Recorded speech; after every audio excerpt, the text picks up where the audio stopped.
And because Tay built the fucking sniper tower on the siege base wrong, their view was blocked by about a half centimeter. I saw it through their Discord, and he didn't realize. And so when we started the fucking raid, our snipers could not hit their roof. And so all I did was eat shit from the fucking roof for 3 hours while 16 dudes yelled at me. And only me. And all of our raids were like that. All of our raids were like that. I'm always the guy that gets fucked out by everybody for no fucking reason. And then the team turns on me. It's so stupid. I'm always the immediate fucking target. It's so annoying. It drives me fucking crazy. Every raid, every time, their snipers immediately fucking focus me. It doesn't fucking matter. And often I'm the one actually doing anything either. I'm the one who sees that someone's got to get to that gate and close it. So I'm trying to push through the fucking gap. And all 7 of their 8 dudes are on me because I'm the only one actually doing anything. You want to know why this guy targeted me first? Because I think RFC called his target, and I swear to God, I believe I was actually doing this. I was just spamming click, and our FC called the target, and I locked him first. And so that's why I died first. I was the first lock on him, so I was the one that he called. I guarantee it. I believe I was spamming left click. They had just finished killing what was it, a saber or something, and I was scared he was gonna pop another target because they jumped in like all fucking 80 of them jumped in on top of us, right? I was scared he was gonna pop another target, so I was just control click spamming this thing here. And I happened to catch him. I think I've got the most, not most skills, but I got some of the most skills in the fleet. And so I happened to catch him first or whatever. And everybody here has targeting 5. It's not that. It's just, I think I was the one that was, I was the only one in the fleet besides the FC who's busy calling the target, who was just spamming the target thing, waiting for something to pop. And so I popped him I was the first one on him. So he called me. Now here's a Bifrost that could die. No, he jumped through. He might be tackling me here. Well, I'll fuck him if he does. I'm gonna get on fucking antimatter and get ready for this. Yeah, I'll fuck him if he does. You know what I'm saying? I don't think Bifrost can stand Eagle though. I have the Warriors. He'll lose. He can't do it. He's gonna try and tackle me here. No, I don't know. I don't think Bifrost tackles actually. I think that's I don't know what Bifrost is, but I believe it's a stealth bomber, I think. And he's on his way back to the engagement. So I maybe should have waited there to see if he would jump out, but I don't have a tackle. There's nothing I can do from stopping him from leaving, so neither of us can really affect each other. Like, I have no stun or anything to keep him there long enough to do the damage to kill him or anything like that, so he can just run from me and there's nothing I can do. I'm probably way slower than him, too. I am way slower than I'm in a cruiser, he's in a frigate, like a fucking stealth bomber, which is like a really fast, really sleek ship. They've got to come in fast, do their business, go through the bubbles, and leave. So that guy, he's not a target that even is like literally of value to me. He means nothing to me except for the fact that he's returning to the engagement. The only information I can glean from him is that he's returning to the engagement. That's it.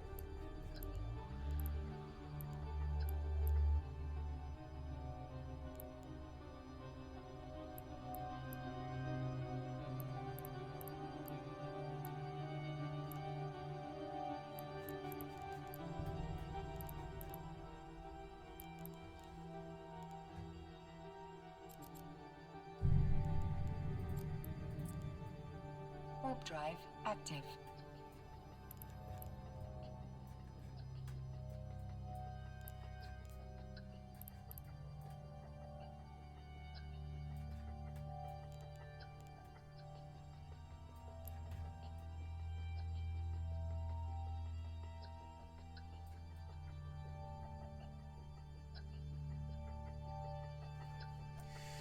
And so Tay fucked up the sniper roost in the siege tower, and then the raid commenced for 3 hours or something like that. And it was the worst raid I've ever been to, but it was also the best. And it sucked. Like my friend Boom and I, we just pushed the breach rocket launcher after rocket. I mean, all we did is run out, pick up the rockets because they couldn't get to the bodies. We had 14 guys covering the bodies, right? They couldn't actually reach our rocket launchers and shit. But to stop us from raiding. And they were like trying to seal while we were blowing, and we couldn't get it done because the M2 was unabated from the roof. And Boom was trying to kill the M2 while I was rocketing. He told me to rocket, but I mean, I'm getting sprayed by M2 unabated, suppressed, so I can't even see where the fucking fire is coming from. You know, I'm just getting sprayed, suppressed. I can't even tell to dodge it or anything at all. And they knew it too. But somehow I'm bad because I'm being sprayed by suppressed M2 because the guy who built the siege base couldn't think to get a fucking sniper's view of the roof, which was the only thing the snipers needed to hit. And that tactical mistake, it was a bad one, but it's not like it was really his fault. He isn't thinking about how bad the L9s need to be able to hit the fucking roof, you know? He wasn't thinking about it. I mean, he should have been, but neither was I. Nobody was thinking about it. We weren't thinking that some asshole was gonna post up there, suppressed M2 on some tower way in the fuck back where we didn't have a real good angle on him at all. And we kept trying to fire like fucking like incense at him and shit. It didn't fucking, like the M2, or sorry, not M2, but GLs and all the smoke, and we tried to smoke and all this shit. It didn't fucking matter. This guy had the breach because we didn't have the snipe. We couldn't get the guys out of the fucking raid base without getting hosed by the ground troops and getting wasted. And we couldn't get the fucking sniper on a vision of the fucking roof. So we just counteracted each other for 3 fucking hours. We couldn't get the breach. It just kept sealing. We wasted 160 rockets, or it was more than that. It was like 300 rockets or something like that. It was the biggest raid I've ever been to. It was a 16 versus 10, and it was just insane. It was just nuts. And 2 clans versus 1. Well, it was 2 clans, but 1 clan with 2 extra people that couldn't fit in their party, you know? And we had two full 8-man clans that didn't like them. We hit them. They just built on our beach right next to us, like we weren't even fucking there. It was so fucking stupid. That was last year in June or something like that. And it was just such a debacle fucking raid. I'm just being yelled at by 16 dudes in the Discord while I'm getting hosed by suppressed M2. And this is somehow my fault because the snipers can't hit the M2. So this guy, right? He sat there for 3 hours. He got 110 kills and didn't die once. And I don't know how that's my fault. I think he did die, but only like a couple of times, like in the whole 3 hours or something like that. Oh no, it's a Bifrost. He's 233, 234 I've got to get out of this somehow. These are all acolytes and stuff. Yeah, these are all wrecks. Shit. What's the fastest way out of the bubble? It's actually that way. Go. Gotta get this, these shields up. Fastest way out of the bubble, I think, is that direction. Yeah, it is. It's like, yeah. And like, I just learned to stop getting in engagements like that where I'm expected to like just somehow miraculously blow through their fucking walls while I'm being sprayed by an M2 and yelled at by my own team. Like I'm the bad, but I'm not the one who built the sniper towers wrong. I'm not the one who called the fucking breach on the wrong side where the M2 could just spray forever and all this other stuff that he couldn't have possibly seen. But then when it went bad for 3 fucking hours, you could tell all 16 of them thought it was my fault somehow because I just kept dying to the fucking suppressed M2. But I mean, you're telling me to push to the body, pick up the rocket launcher and fire it, and you guys can't kill the M2. He sat there all 3 hours unabated, you know, just totally spraying anybody he saw. And the breach just kept dying, and that was Boom and I's fault somehow. And I like, that was like the last time I really had fun in Large Clan. It was a fun raid, but it was such an amazing raid. We swam in with scuba suits. 16 people swam in with scuba suits, kind of like this raid that we just did, and we swam in with scuba suits, and we hit from the beach, and we came at night. We built the base, and we put down 16 beds in the fucking huge raid base. And for some reason, he only built it 2 stories high because I don't think he wanted the M2 to spray the snipers, right? But it actually had the wrong effect. It was like, you know. Hold on, I gotta jump. It had the wrong effect. It was more like the snipers couldn't hit the M2, you know? And so then I just suffered for 3 fucking hours while like fucking like 18, 15-year-olds yelled at me like it's my fault. And I swear to God, this happens to me all the time because I'm the only one there doing anything. So I'm the focus, right? I'm the focus. They're like, fuck Skycat. Fuck him. He's a bad player or whatever. And they're always dumping on me all the fucking time. But I'm the only one there doing anything, which is why I'm dying. And I felt like this all of my fucking life, you know? Now in 1v1s and in the PvP and Rust and shit, sure, I die all the time. Happens all the time. But I'm talking about like in big, large clan group like engagements, I am always the first target. Always. Wake up, props on, and anchor up.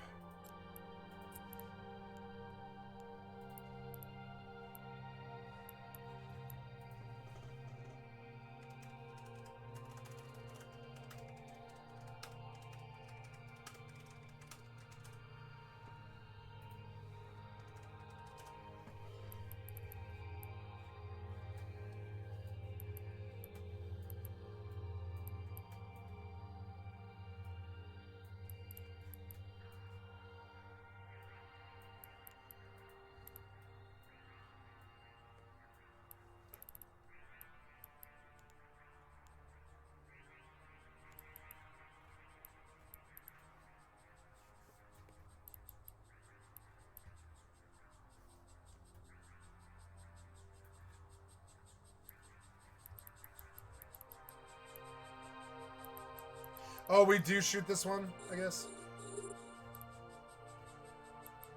Regrouping to Governor Lee. Okay.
We won that engagement, by the way, guys. We killed all 90 of them, and we had 17 losses. 90 kills, 17 losses. They ran the numbers in the chat. I swear to God, I'm not making it up. We killed 90 people, 17 losses. I was the first one out of all these people. You get why I get so angry? Out of all these fucking people, all of these people, they picked me for their first target. And it's always like this. It's not because I'm standing out. It's not because I did anything special or I had a different ship or I sucked and was behind. I was right in the middle of the fucking cloud, right here like this. You see it exactly like this. And for them to pick me out of all of this, do you understand it? It's like some kind of special thing I've always had. It fucking drives me crazy. When I was in school, it was like all fucking 14 years of it. Like all the way through the college, 2 years of college, every single fucking teacher that I had taught to me and only me. And there was, and in high school it was worse because I was in a private school with a lot of smart people, but it didn't matter. The teacher realized that I was the only one actually totally paying attention and focused all throughout my whole life. Exactly how I'm focused on this right now, but you know, I'm a being of focus, always have been. And so all of my life, the teachers only talked to me. And so whenever I skipped school, I was always caught because the teachers really fucking noticed when I wasn't there. So I failed the 8th grade. I skipped 165 school. I skipped 165 days of school in the 8th grade. And they failed me, and I was able to go on to the 9th grade, not because I'm stupid. I came in and I aced all the tests. My grade point average was like 3.1. Even in the 8th grade, you know, they had a GPA even then. My GPA was 3.1, but my attendance was like 15%, which was a reoccurring theme.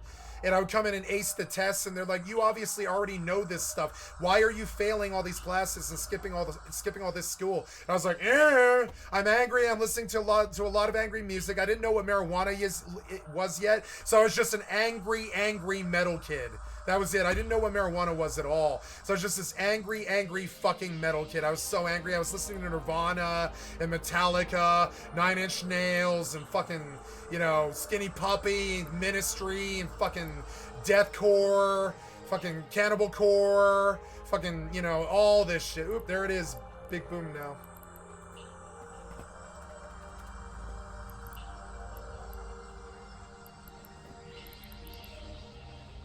Boom, guys, boom. Here it comes. You guys ready?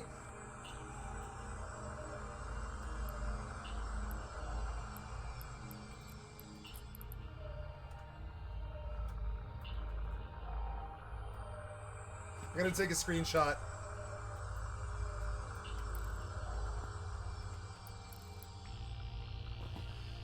Oh, what are you doing? You fucked up. I don't know. Do that. It's fine. The window, the window. Window, the window. It's fine, it's fine. Oh, it's fine. I got it, I got it.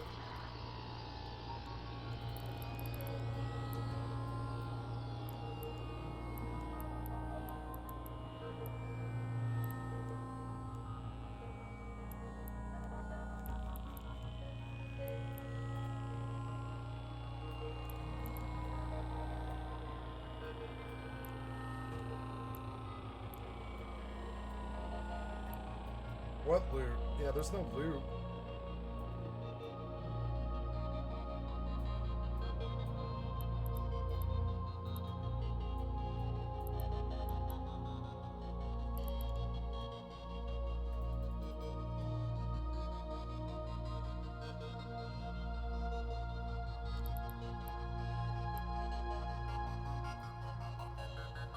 So I did see the explosion in the end. Did you see it? I was able to be there for the explosion of the actual Athanor. It was awesome. And that's what I wanted, and I got it. I got it. You know, I wanted, I got it. I wanted, I got it.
Warp drive active.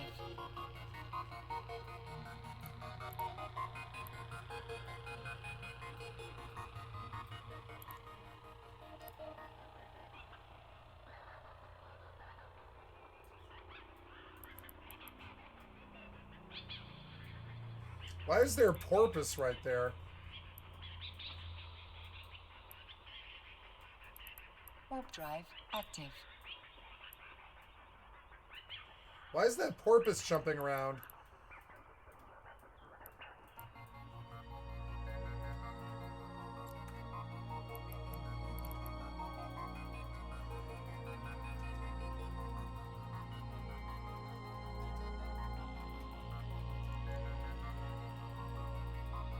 Warp drive active.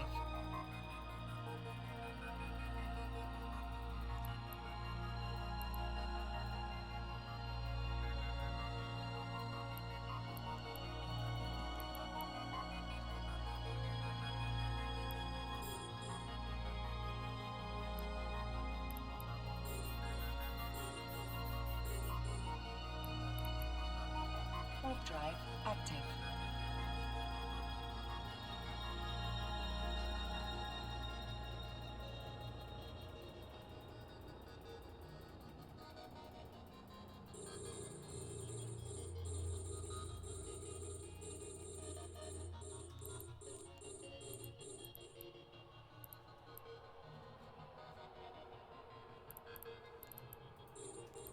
Ah, we got a porpoise. We got another kill. Wow.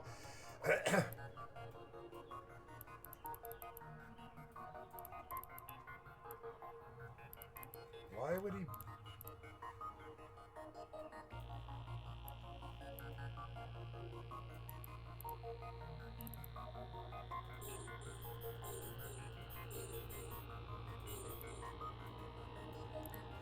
Oh, 3 more minutes of free loot, huh?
So we won this. It was a 460 versus a 90. We stomped them in.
Oh, once it was a 251.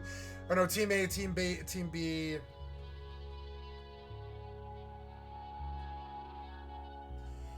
They lost 20 billion. We lost 11.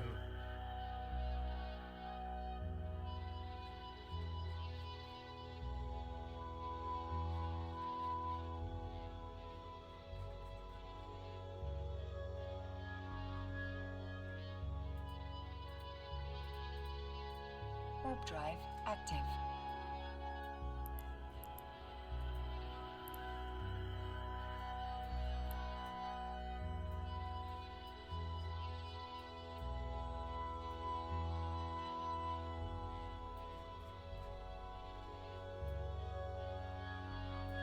So we killed more than I thought, a lot more.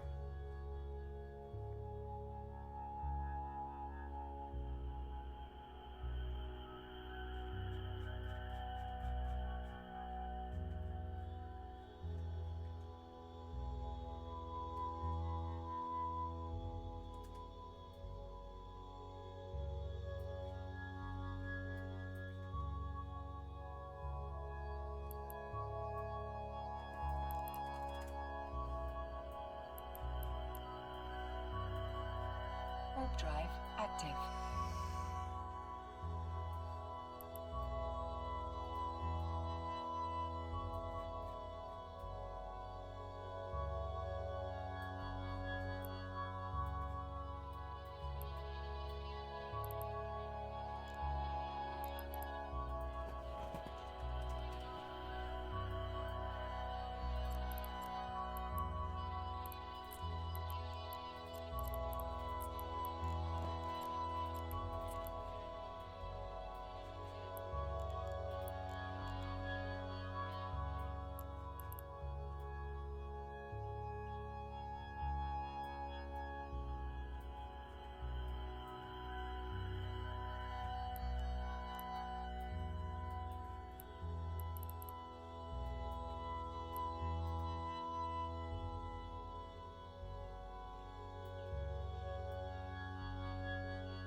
So cool. Look at this huge fucking fleet of 189 people. So fucking cool.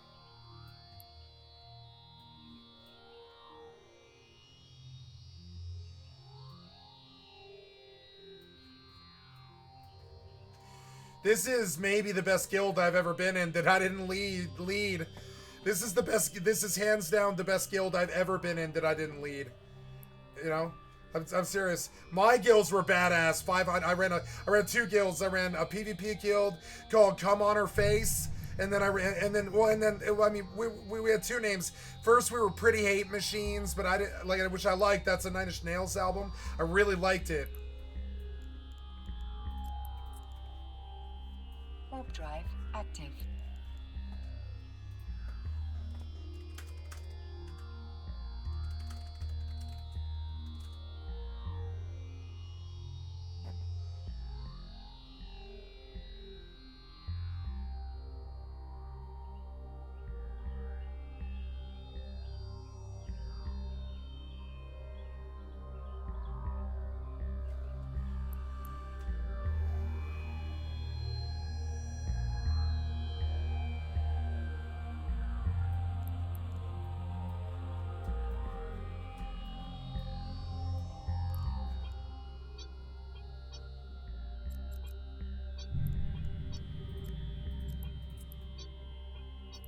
Warp drive active.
I will just lose this ship. I'm going to dock up. I don't care.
Warp drive active.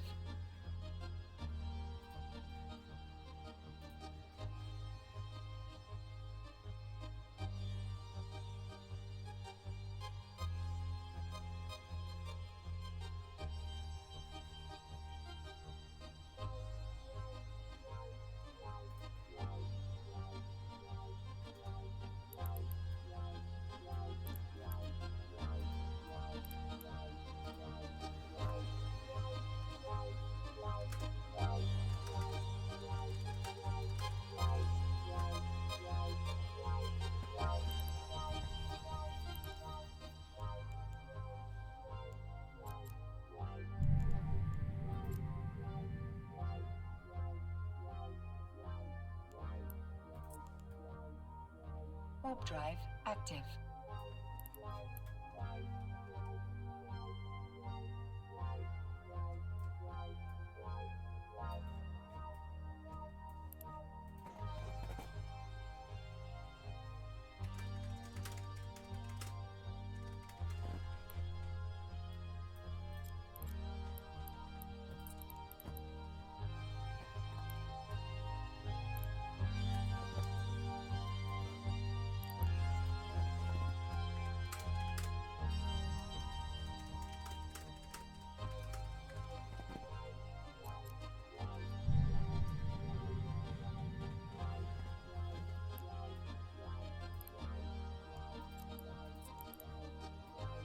Warp drive active.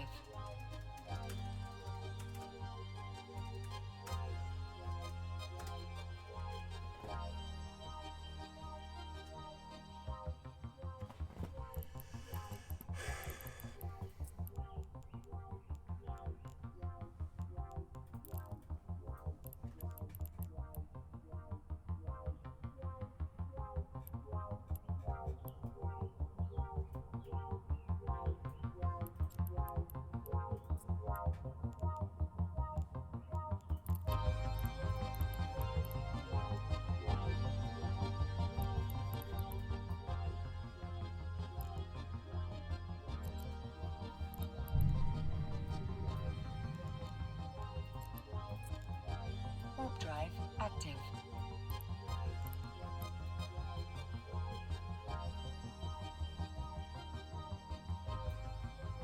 Fun op. It was amazing.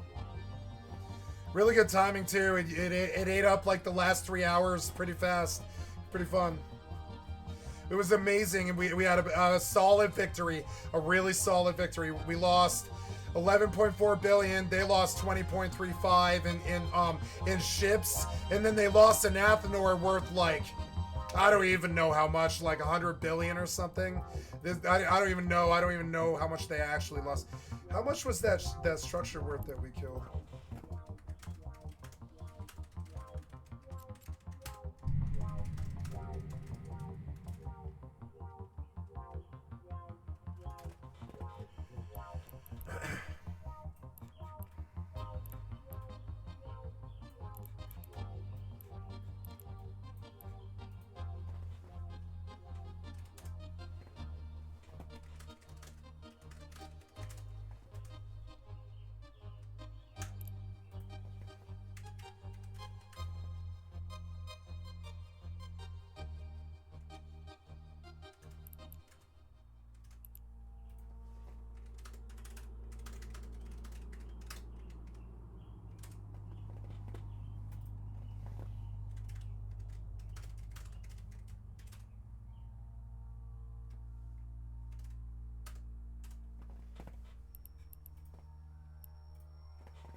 Warp drive active.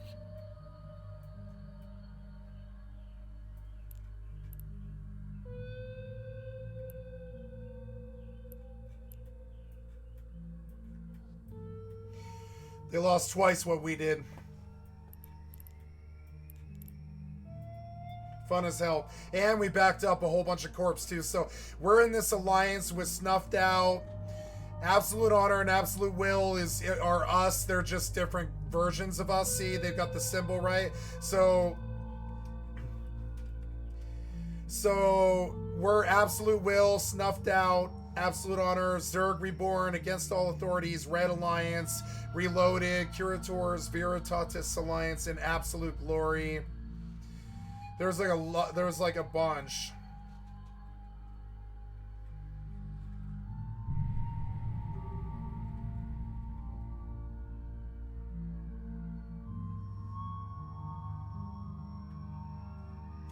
And this was Synergy of Steel, Siberian Squads, Banderlogs Alliance, Black Rose, Regna Mystera.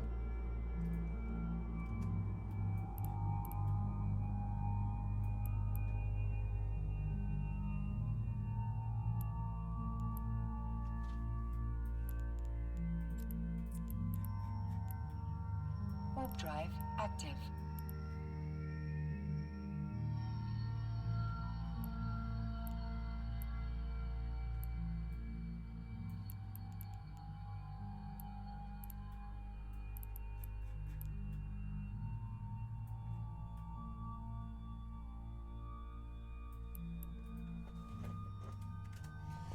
Okay, I'm gonna leave this fleet now.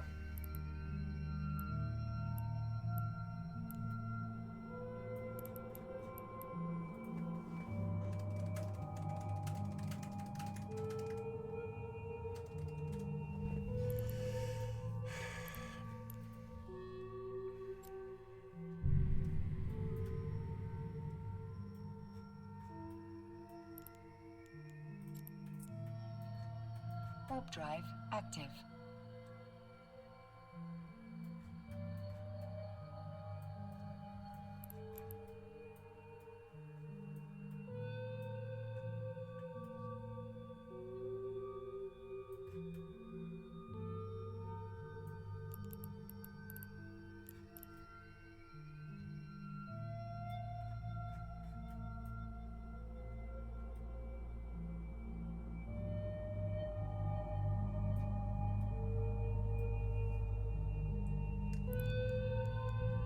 I should be healing, but no, I want a DPS. I healed all of my goddamn life. I think it's always my nature to nurture people and stuff, but I am an actually fairly good DPS actually.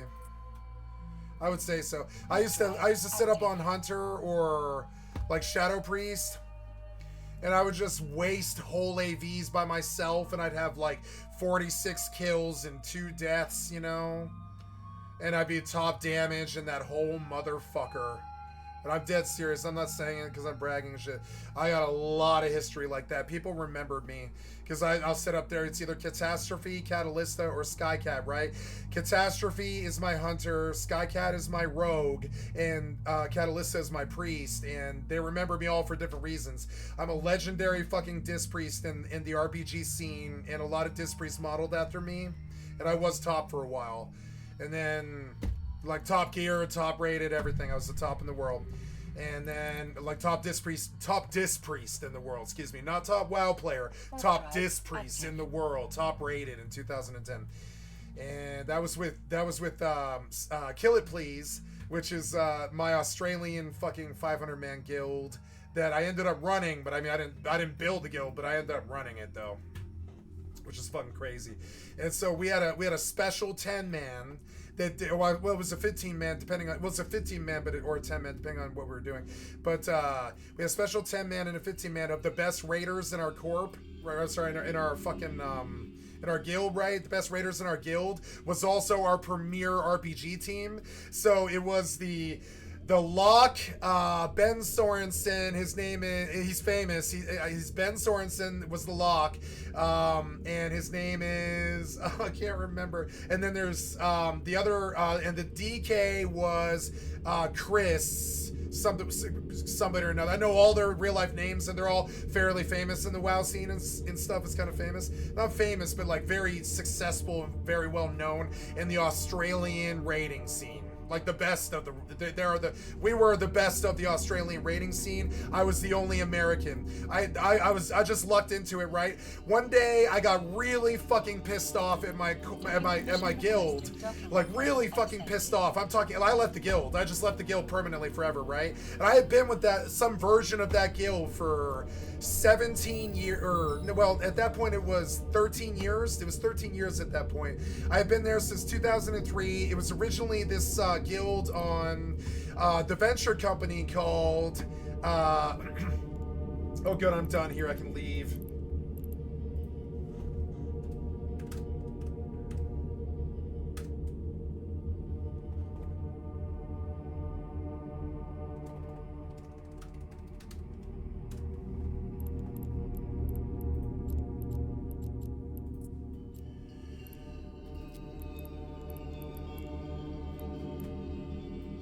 Okay, so now I can't jump because I just took the fast ride to Daira. So now I could take a free ride home if I left my clone, but I don't know if I can. Jump clones. Yeah, and I can't jump for 16 hours, so I'd have to kill a dead clone, which I don't have. I don't have a dead clone, so I could kill this. Oh, no, now that noble repair. This is my... farted, sorry. I could kill that one. That's a fairly cheap clone, but it is... like 50 mil. It's like 50 mil, or it's like 14 plus 18 is whatever that is, 22, I'm sorry, very tired. 32 mil plus 9 is, fucking, yeah, 41 mil to kill this clone. I don't want to do that. I lose 131 if I kill that one. So there's, and all the rest of it, I have 7 billion in clones. I'm serious. They're all really expensive. Like I spend so much money on clones. So I can't do anything. Oh wait, no, I have a clone here. I installed 2 clones. There we go. So I can install 2 clones. This is the one for battle. This is the dead clone that I can kill and return home without even having to jump. And I love it. It was like I clone jumped out to the battle. I attended. It was 3 hours. We civil warred somebody, and our 500 killed their 90. We killed our fort, and we loaded all the loot out of our own fort, and they attacked us while we were doing it. And we killed 90 of them. And we bubbled them, we caught them, they jumped in, they shouldn't have. I was the first one in the battle to die, which is weird. Like, I swear to God, I was the first one. I was the first one on the fucking list. I'm here somewhere on the list. I'll have to pull it. I'm down here somewhere. See it?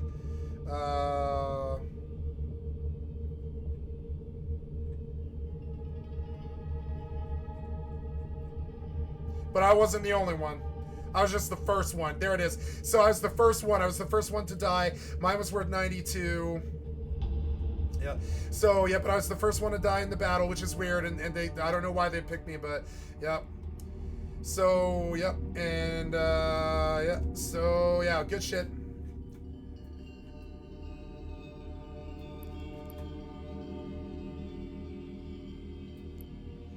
So I go out. And I self-destruct, which is always a really macabre affair. So what was I talking about? So yeah, so my guild history, right? So my first guild was the on the Venture Company. We opened the gates of Encourage. Our name was Order of the Ancients, and I was in that guild for most of my WoW career. It was like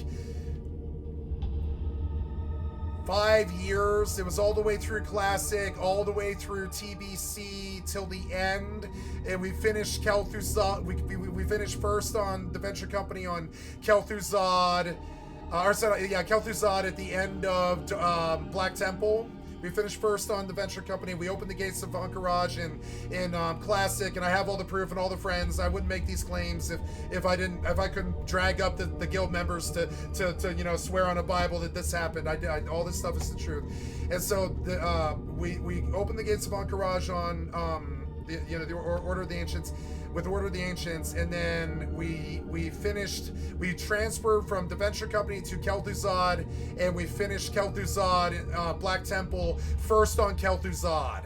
And we met a lot of PvP people there that I would see later on as enemies and stuff. It was crazy. And we lost our main healers then. That was Elizabeth and Datsik. No, we didn't lose them. I'm sorry. They came with us though. But at the end of sorry, so now I'm gonna self-destruct. At the end of Classic, I'm sorry, no, at the end of TBC, we transferred from after we got Kel'Thuzad first on Kel'Thuzad, we transferred from TBC, from TVC, which is the Venture Company's TVC, right? We transferred from TVC to Kel'Thuzad, and we restructured the guild under our original guild leader, Recruiter, and then and then the guild split, and a bunch of people followed our new leader, Achilles, to Kel'Thuzad, and we downed Black Temple, and we didn't like Recruiter, who ended up being running the most successful PvP guild in WoW history, and I forget their name. I think it's like Infinity or something. I used to be with them. I used to be in their guild, and I used to be under Recruiter in their PvP guild, but I can't remember the name of it. It's like the top PvP WoW guild on Kel'Thuzad, I believe they are actually. Or no, I'm sorry. It's Tyche. It's Tychondrius. And oh, here we go. 49 seconds, and I'll turn off the video so we can watch it happen. Right. In 50 seconds, I'm gonna blow up in a big explosion, and my body's gonna suspend into space, and I'm gonna blow my load all over the place. That's my rhyme for the day. So we're on Kel'Thuzad, and the guild fractures at the end of the TBC, which is the Burning Crusade, and then we split, and Recruiter just left, and he took Elizabeth, and no, he didn't take Elizabeth with him. He took several people with him that I never saw again. I can't even remember who they are. There was like fucking 10 or 15 people that followed him, and that I never saw again. I don't think. I did see Crouton again, but that was it. Crouton was the only one that I ever saw again. Crouton with a K, and he's fairly successful in the WoW scene as well. Or I wouldn't drop these names. They're real people. So, and then he runs a guild on Sod, and the successful Sod guild on Living Flame. He's one of the bigger WoW guild leaders in the world now, and that's a friend of mine. Well, he's not a friend of mine, but he's an old acquaintance called Crouton, and he is a friend of my friend Bagon, who was the guy who did my Baldur's Gate 3 playthrough with me, right? So, so at the end of TBC, we found ourselves leaving Kel'Thuzad to go to Blackrock because Kel'Thuzad died, and it was a bad server, and we were the best guild on the server, so we left and we went to Blackrock, which was the best alliance server. We were all alliance, right? Blackrock, which was the best alliance server for 7 years, and we stayed on Blackrock, and we were third in line on alliance under the name Examos, and we gave competition to the main Australian alliance guild in the world at that time, which was Fallen Chapter, and we were their competition. And we loved those people. We were not friendly with them, but we loved them. They were always ahead of us. They were better than us. And we treasured them because they were the Australian WoW Guild players. And they came to Blackrock, and they all bought something like Leatrix or something. I forget what it's called. That lets you get a better ping when you're doing PvP and raids and stuff like that. And they came to the American server, Blackrock, because it was the best alliance server in the world. It was the only place you could get loot. It was the only place you could get pug raids done, or GDKPs or anything anywhere in the world. There was only like 5 fucking alliance servers where you could actually get anything done.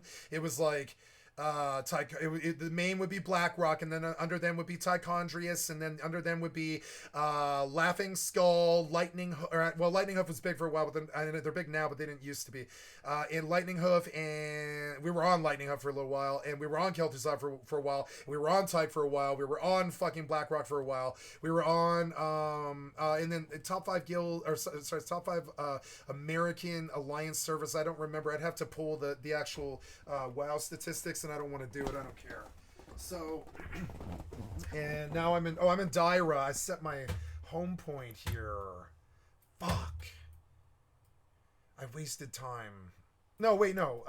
My home point's here. So, no, I didn't waste time. It's fine. I've got to go I got to slow boat all the way the fuck back. So it's like, yeah, all the way the fuck back home, which is okay. If they kill me, I'll just end up back here. And it might be kind of annoying. This might be really fucking annoying, frankly. I might take the slow route just because all I have to do is get out of nullsec first, and then I can just take 37 fucking slow ass jumps and just go play some Rust, I think. So we'll set to home. I forgot that I set my home point out here. I should have just killed myself. No. Yeah, I should have jump clone back there, killed myself. In the future, I will. And I'm joking, guys. I'm talking about clone jumping and stuff when I say kill myself. I should have suicided and jump clones, suicided out here. I forgot that I was based out here, and that sucks. I really shouldn't be based out here. I hate it. So.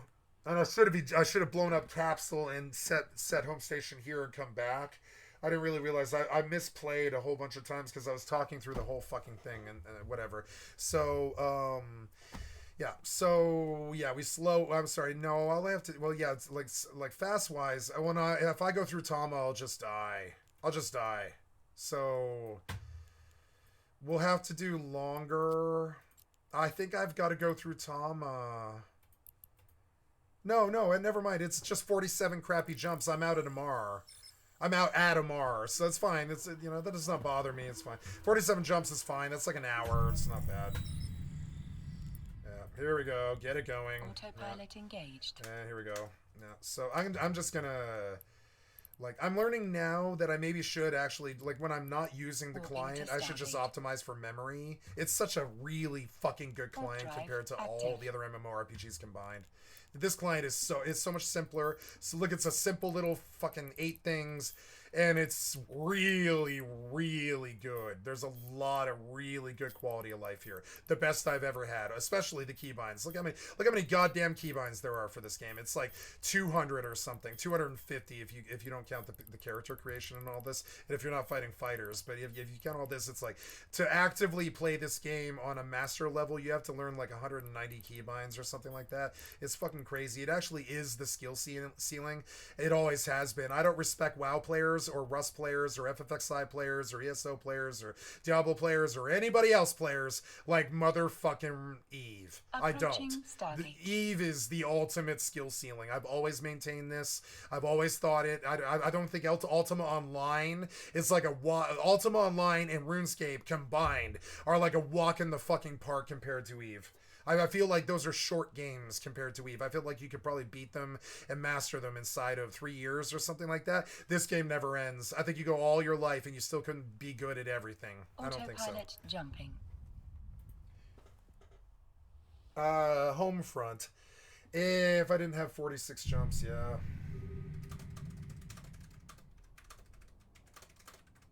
Warping to Stargate. Warp drive active.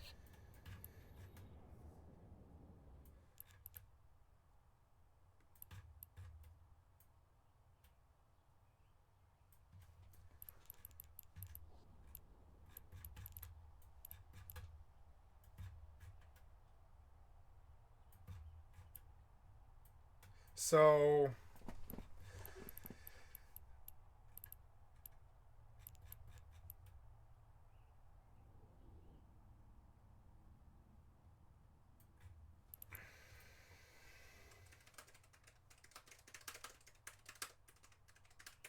Approaching Stargate.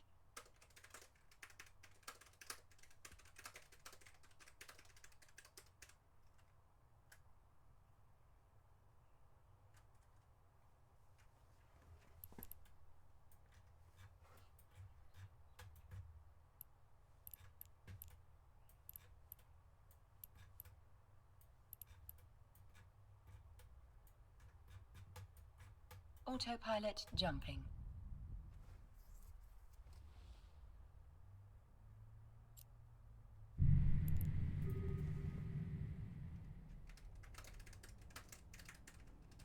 Warping to Stargate. Warp drive active.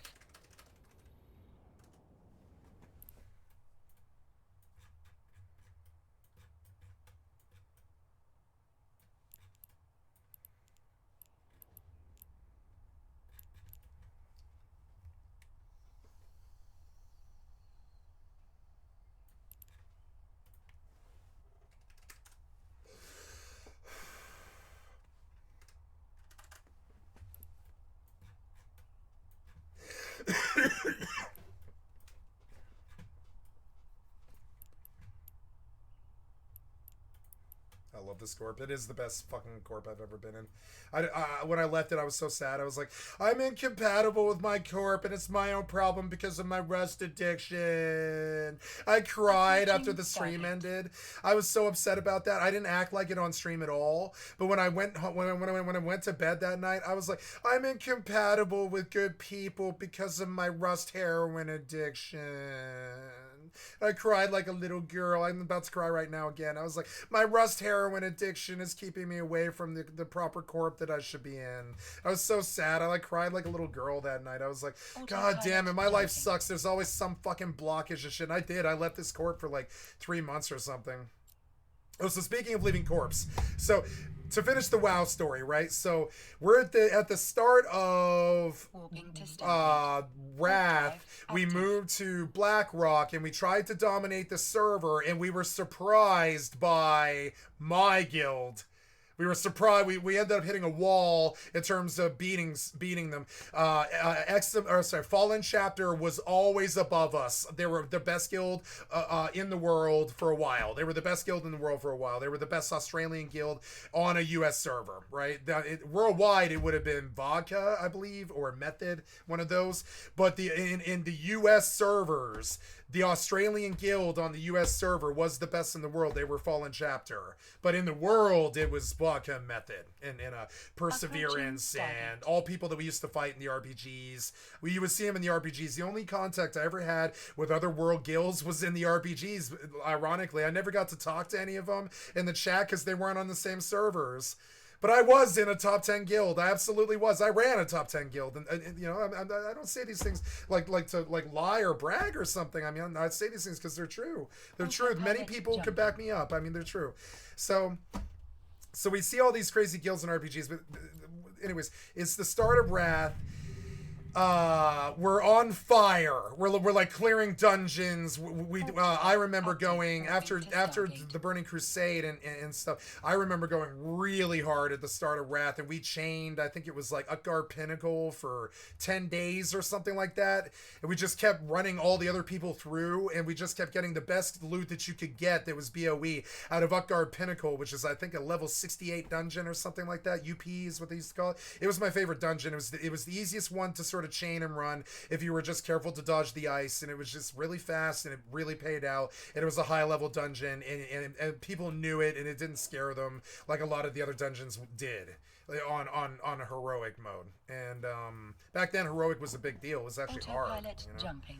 It was like actually hard. Like you had this mind control shit and sheep shit and, you know, sap shit and, you know, stun shit. If you didn't, you were just dead. Your tank would die.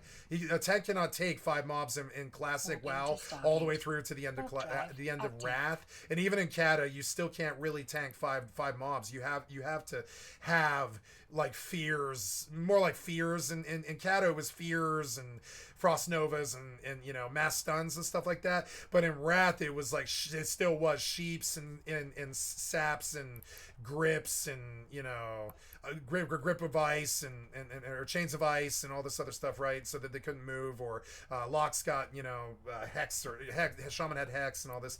So Wrath like starts, and we're in competition for best in the US. We're like number 3 in the US, and that was Eximos, and that was my friend Achilles, who I was never that fond of, unfortunately. I never really liked my friend Achilles, unfortunately, because he was very right-wing, he was very sexist, and he liked to twirl the e-girls around him. And he spun up like 10 e-girls in our guild. It caused so much fucking drama, because all the girls were just like really after him, and he would date them, and then they would just implode and fight all the other girls, and it just detonated our fucking guild. And the reason I bring this up is the story's coming. So the death of the guild. So, and this was the death of the guild. I've never liked Achilles because in my opinion he killed our guild. Now he led our guild for 7 years, so it's his guild to kill. And I had to say this because I ran a guild for fucking 5 years, and it was my guild to kill, and I killed it. You know what I'm saying? So anyways, and I'll finish all these stories. It's, you know, so we're on, we're playing Wrath, and we're on BlackRock, which is the #1 alliance server in the world, not US. It's in the world. So, but we're in we are an American guild on BlackRock. That's number 3. And Method is #1 EU, and I think some Chinese guild was like, or sorry, I think there was some Russian guild that I can't pronounce and all this. There's other names that I don't remember. Perseverance, I think was the, or no, I'm sorry, Tsunami was the Chinese guild that was top 5 in the world, and they were competition with us a lot on the RPGs and on the PvE. We watched their videos, they watched ours, all this other stuff. So when we watched the world of vlogs, all these repeated guilds would show up, and we knew they would be the best in the world and the competition against us. And to our chagrin, there was a fucking Australian guild on BlackRock when we got there that stomped us the fuck in.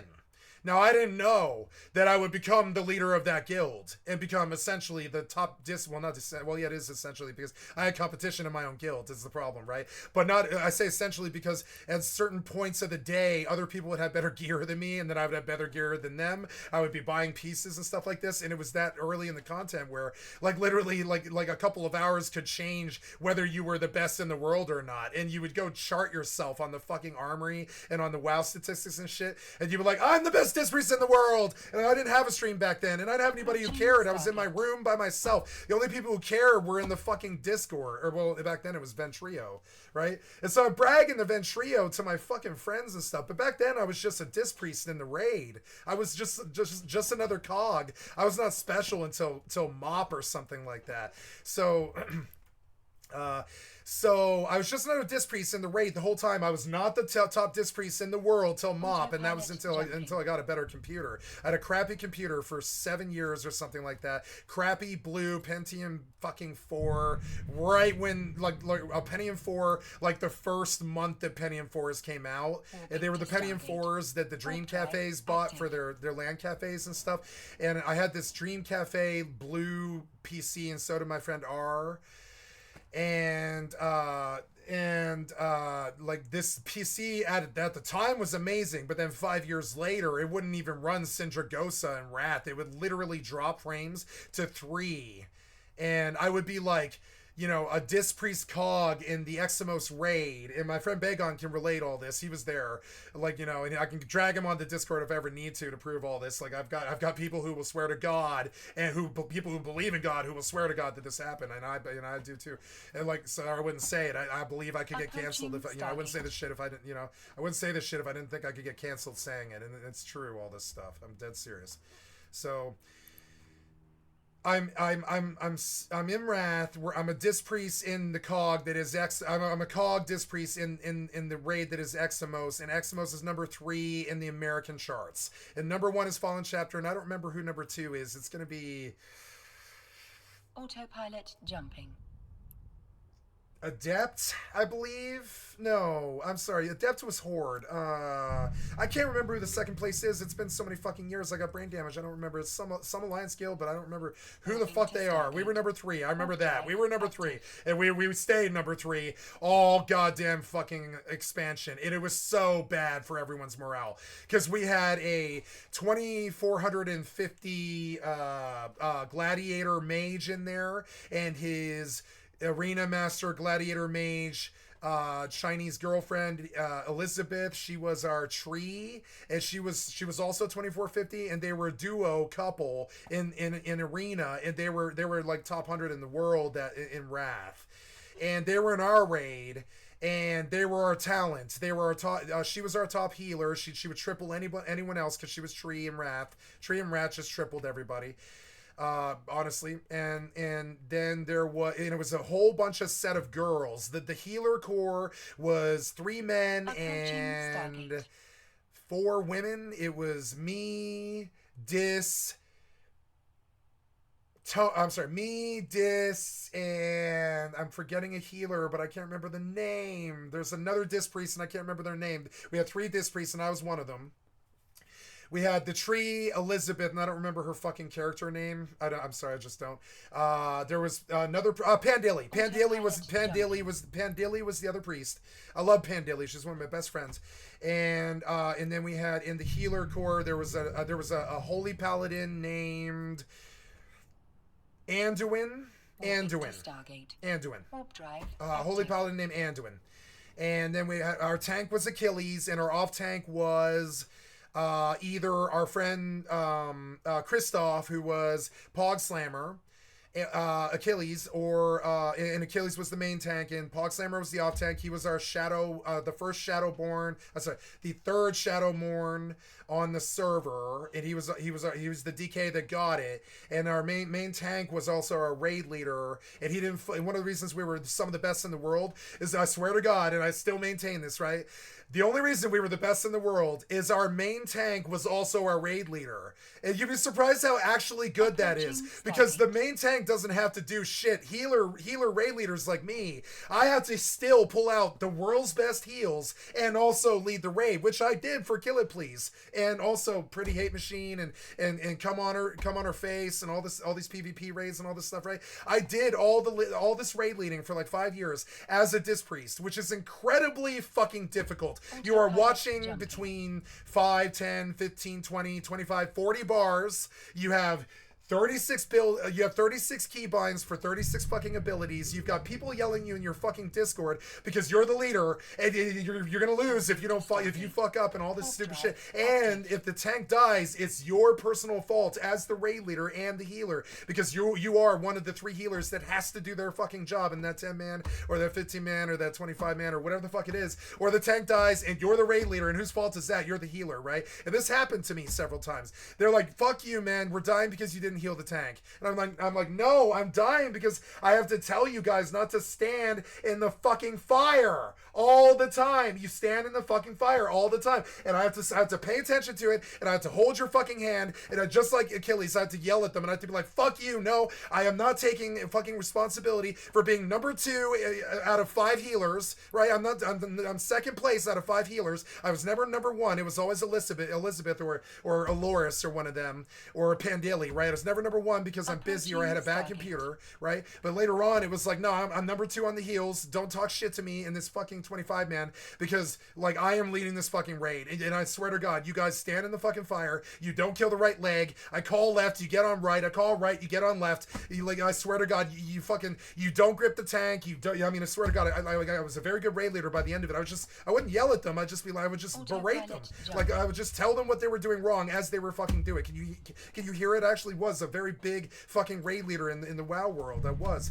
And like, you know, and I had no fucking compunctions by the end of it. When we were pushing for top in the world in MOB, I had no compunctions. I did not cuss them out ever, but I had no compunctions about just lecturing really quickly like this. Like you're standing in the fire, you're standing in the fire, you're standing in the fire, you're standing in the fire. You move over there, get on the left leg, move it. Pain sup him, he's still standing in the fucking fire, pain sup him. The pain sup is supposed to go to the tank, so grip the fucking tank, get the tank out of there. I'm serious, like that. Like it was like that. And they have to listen to me, or we lose this heroic fucking, what's the 2-legged boss in Heroic Firelands? It's oh god, I can't remember, but whatever. I remember a list resort for some reason, but I don't remember the fucking 2-leg heroic or mythic boss or whatever it was. I can't remember the name of the mythic boss with the 2 legs that you gotta make him go left or right, or he walks into the lava and kills you, right? So approaching Stargate. Yeah. So anyways, where was I? So we're ending Wrath. We're in 3rd place. Achilles has dated now everybody but Aloris. He's dated Pandili. He's dated the Warlock. What's her name? Oh god. So my 2's partner, Kaiser, dated our Warlock, and he was so in love with her. She was this beautiful, beautiful, beautiful Chinese girl, and he was this sort of thicker Japanese boy, and he was younger, and he was so in love with her, and I can't fucking remember her fucking name. And this affects Kaiser, by the way, who's my 2's partner. He's one of my best friends, but I haven't spoken to him in 4 years or something like that. So the Warlock, what's her name? I gotta remember her fucking name. What's the Warlock? Because it matters. It matters to the story. What's her fucking name? She'd get mad at me if... Oh my god, she'll get so mad at me if I don't remember.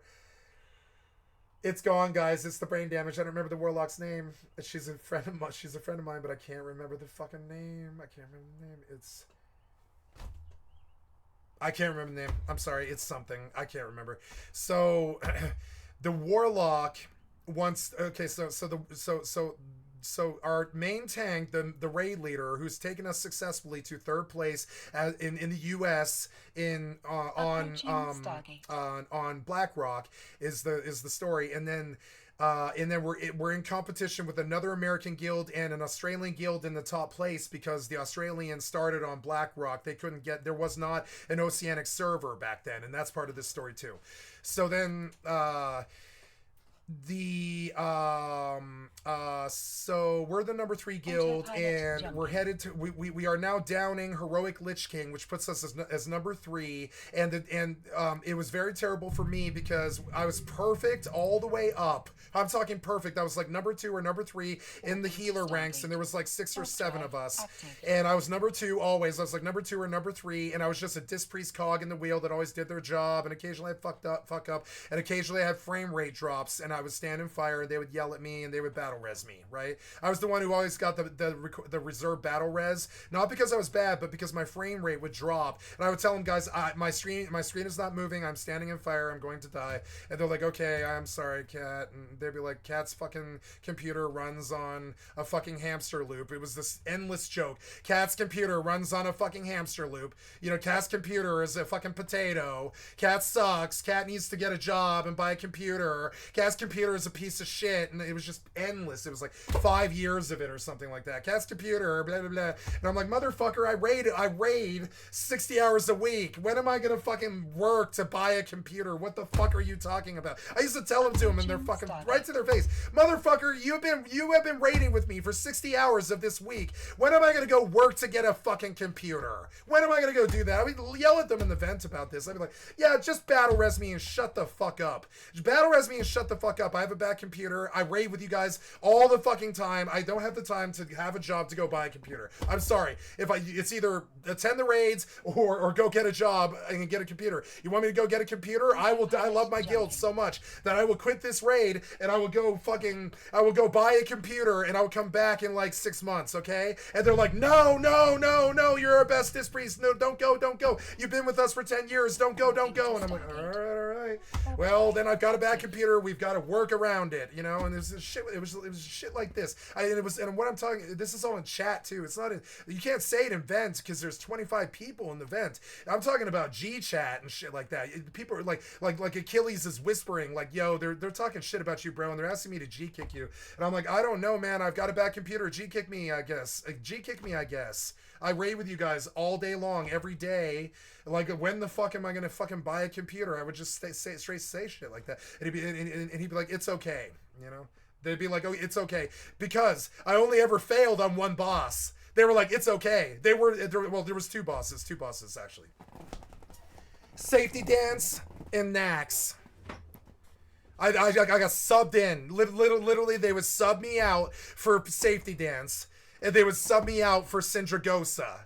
Right? And then they would bring me back in, which would diss the disc priest who came in, or whoever came in to fucking what was disc priest, because you need grips for heroic Syndragosa. You have to have grips. You have to. So they would bring in another disc priest, and I don't even remember.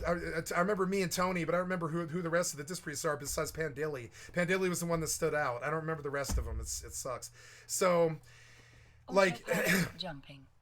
I die on Safety Dance, and it's weird because I can get most of the way through Safety Dance. I completed Safety Dance many times, but usually towards the 3/4 towards the end, the frames have taken so much of a shit, and your computer is like so loud, and it's like the summer, and your room's cooking, you know, and it's hot, and you're like bare naked basically because you're like, you know, you're fat because you're an MMORPG addict, and you're fucking sweaty, and it's like summer, and it's like goddamn 105 in your fucking Denver room, and like your fucking shitty computer from 5 years ago is cooking the room, and you're like, what the fuck, man? And you're doing Safety Dance in heroic, or with like no normal Nax, or heroic Nax or whatever, and the people are yelling at you because you are taking a lot of damage, but you're not dead yet, and you can't even hear them because the vent trio is bugging out because your computer is so fried that like you just full blown just like don't have frames. It's just like locked there. Your frames are just frozen.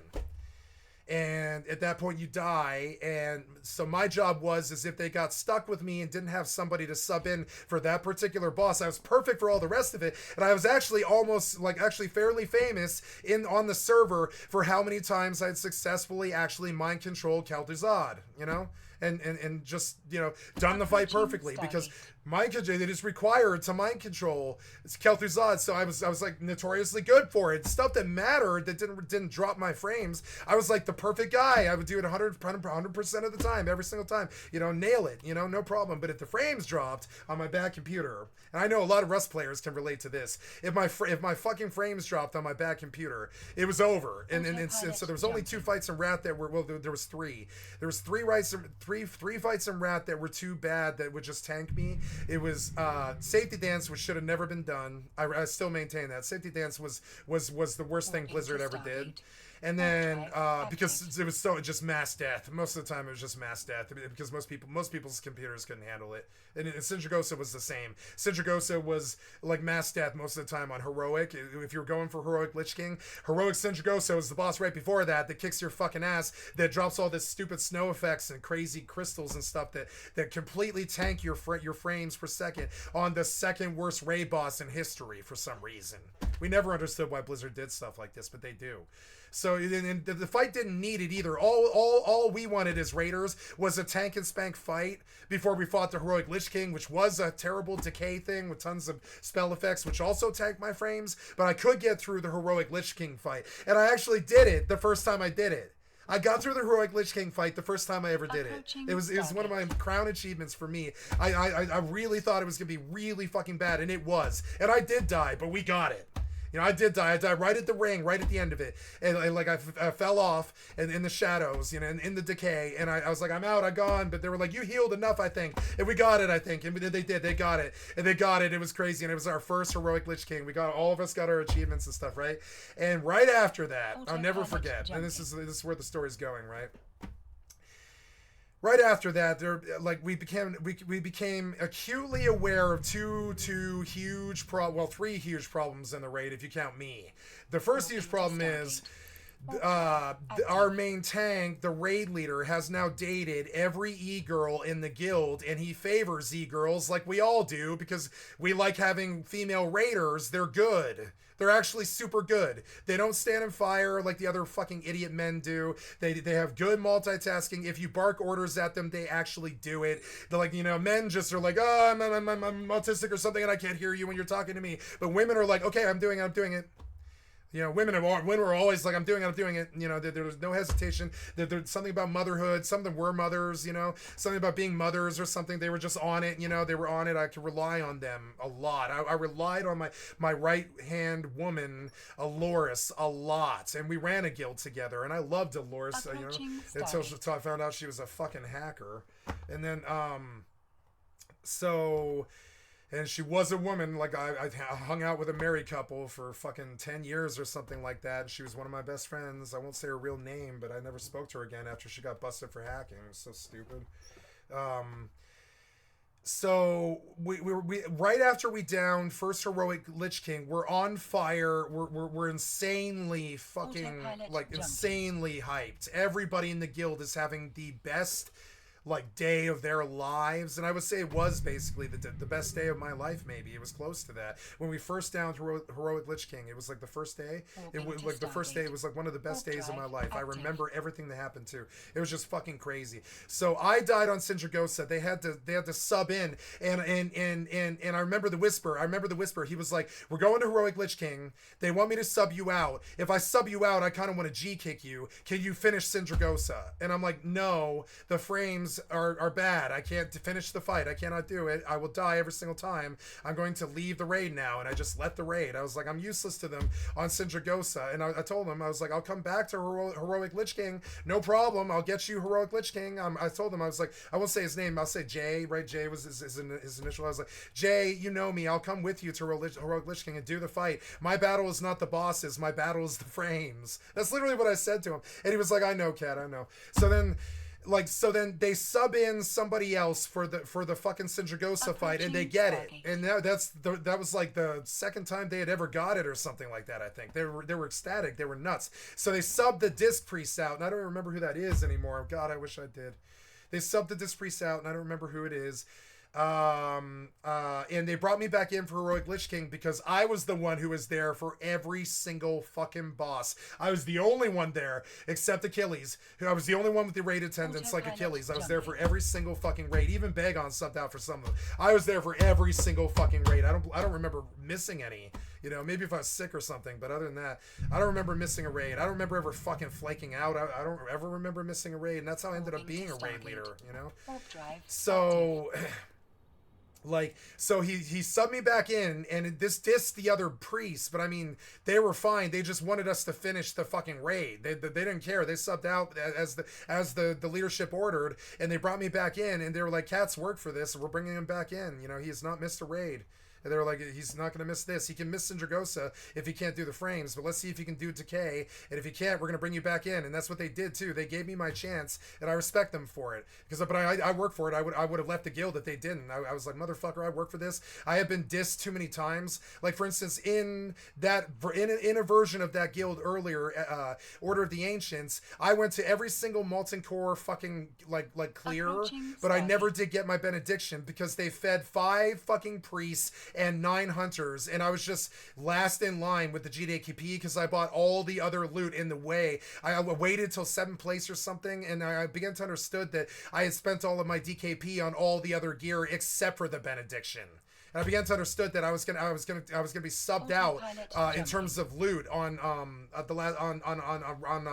the heroic bindings for the fucking benediction and all that. I was gonna get subbed out before a whole bunch of hunters and fucking priests because I spent all my DKP on other fucking loot, and it was my fault. But I had never done it before. I had never done Molten Core or DKP raiding, so I didn't know to conserve my fucking points. It was the first time for me. You know, it was the first raid. It's T1. Nobody knew to save the DKP. I think some of those kids were like lying awake at night thinking about the DKP and how to play the system and stuff, but I wasn't like that. I was stoned, and I had a girlfriend, and I had friends in my house, and you know, and I had people coming through my microphone all the time and shit. I was running a party house, and half the time I was playing Battlefield on my television with my best friend co-op, and then I was raiding for 5 or 7 hours, like from fucking like 3, like either 4 till 12 if I was in the American guild, or fucking 3 in the morning till noon if I was in the Australian guild. And that was my life for like 7 years or something like that. I didn't pay rent for 5 years. Someone else did that. They just covered me. They were like, my best friend believed in me. He was like, I think you're gonna go somewhere with this sooner or later, so I'm gonna pay your rent for you while you chase this. And I respect him so much for that. I still owe him for it. It's $11,600. Autopilot jumping. Of which it was 14.7. I paid 3,900 of it now.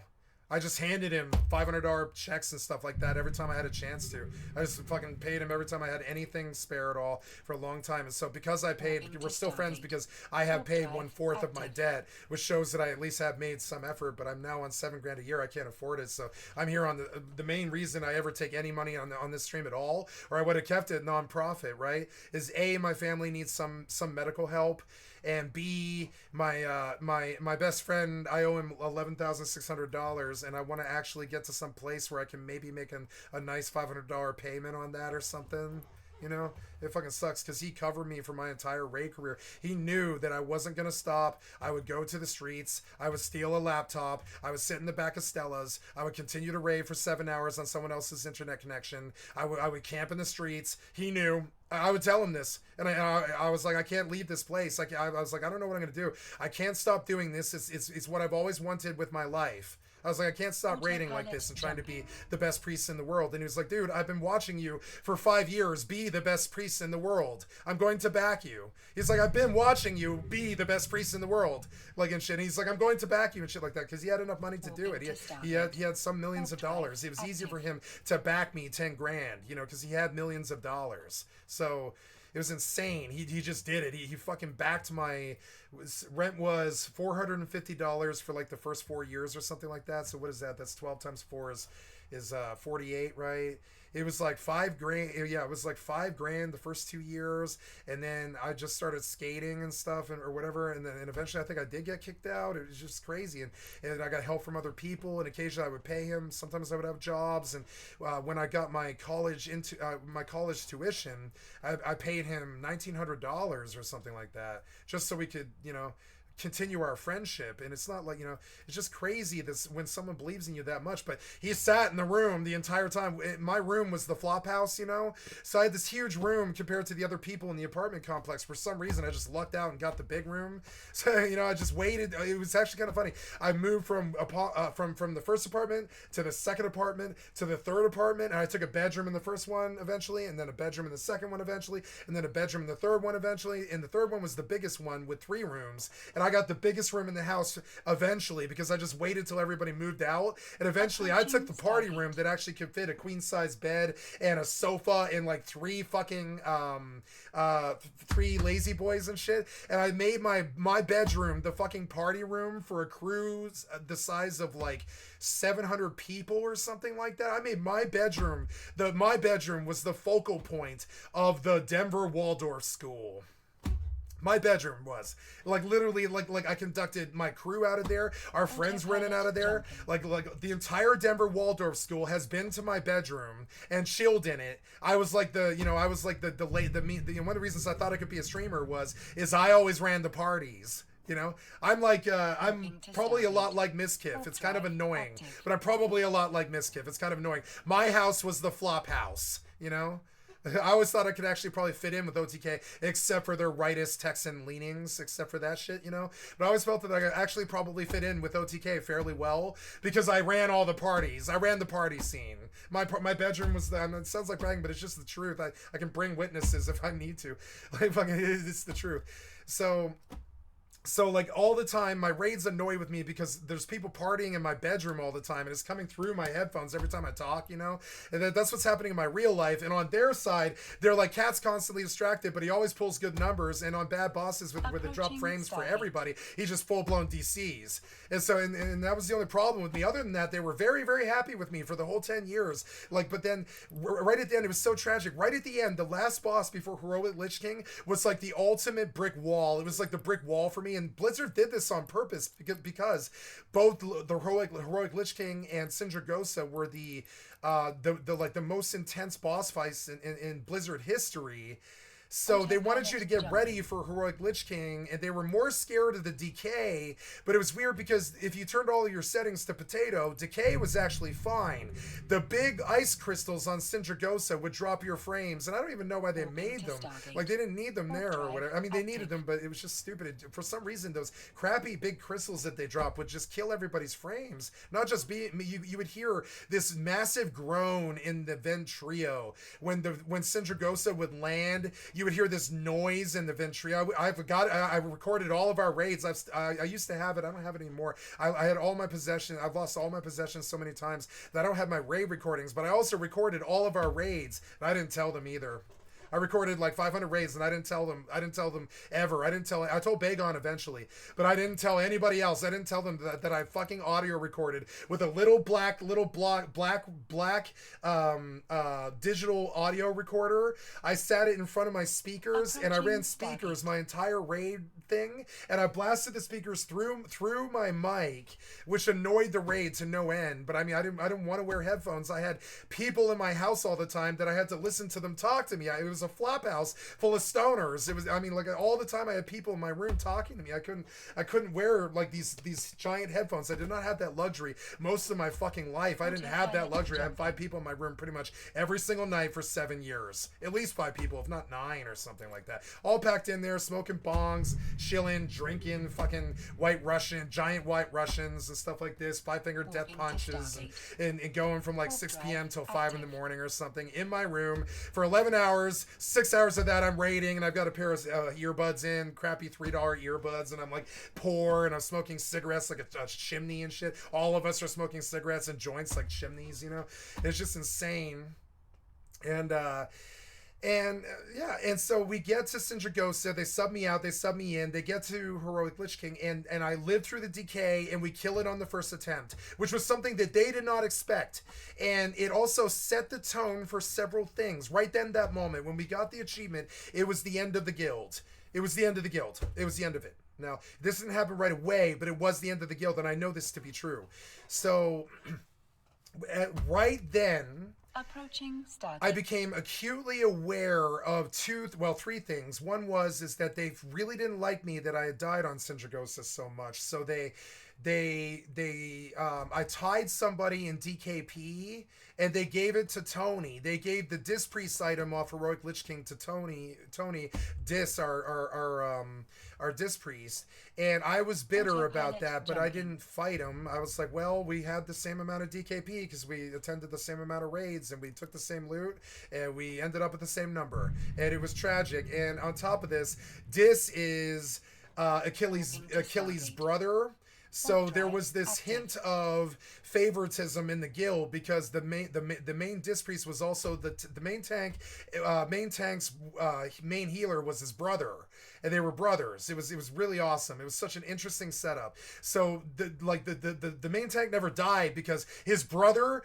I imagine Achilles probably would come physically beat Dis if he let Achilles die.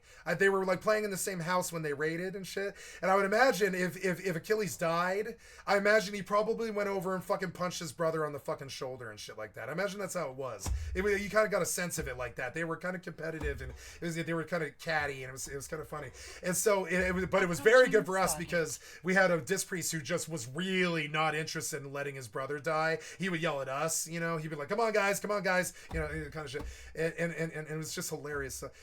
So we down Heroic Lich King to my surprise. I was one of the 9 people that died, but the other, whatever it is, 16 fucking finished the fight and killed him.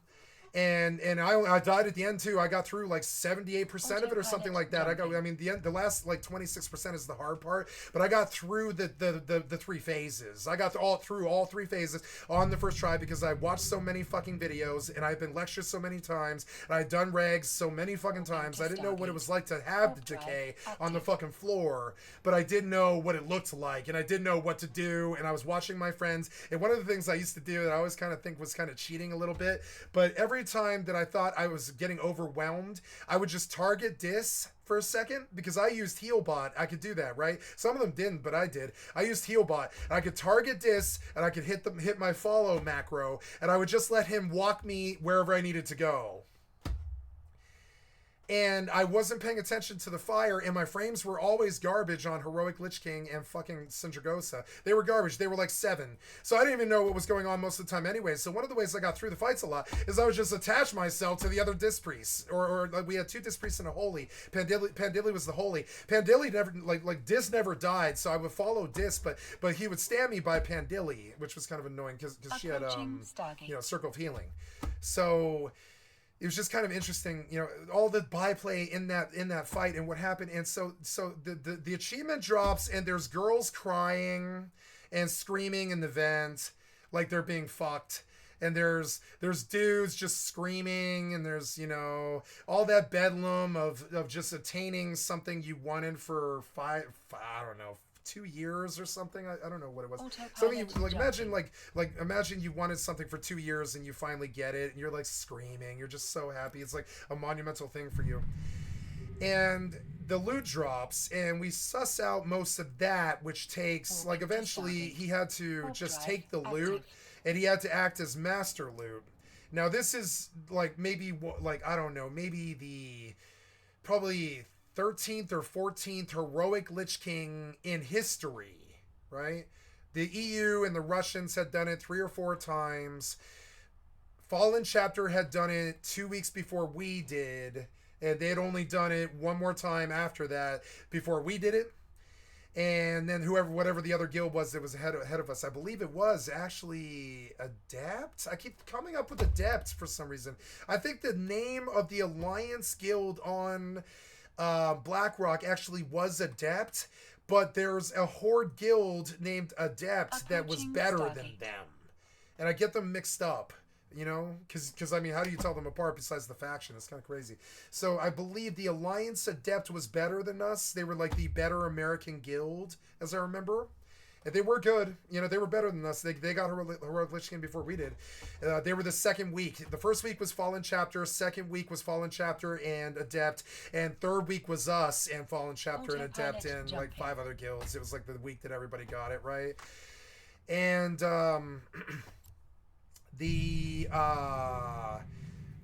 the loot drops and we're screaming and it sort of calms down after about 40 minutes and there's people dancing in their rooms and I'm screaming in my room and I'm ecstatic and I'm just staring at the loot and I'm like, oh my god, I don't want to ever do this again, is my thought. That literally is my thought. I was like, I don't want to do this. I hate bosses. I don't ever want to do this again. The only reason I'm here is for the people. I despise the loot. I didn't want it. I did want it. I can't remember what I wanted off of Rogue Lich King, but Dis and Pandilly and I wanted something, and Pandilly dropped out for reasons I'm about to tell you. But Dis and I had a bitter fucking thing about it in the fucking in the priest core chat, right? We had a special channel for the priests so we could like make fun of the other bads. It wasn't about talking about strat or anything like that because none of us were bad. I was bad when my frames dropped to 0, but I wasn't bad like when it comes to healing or like not standing in fire or anything like that, right? It's an ibis. Chill the fuck out. I have nothing.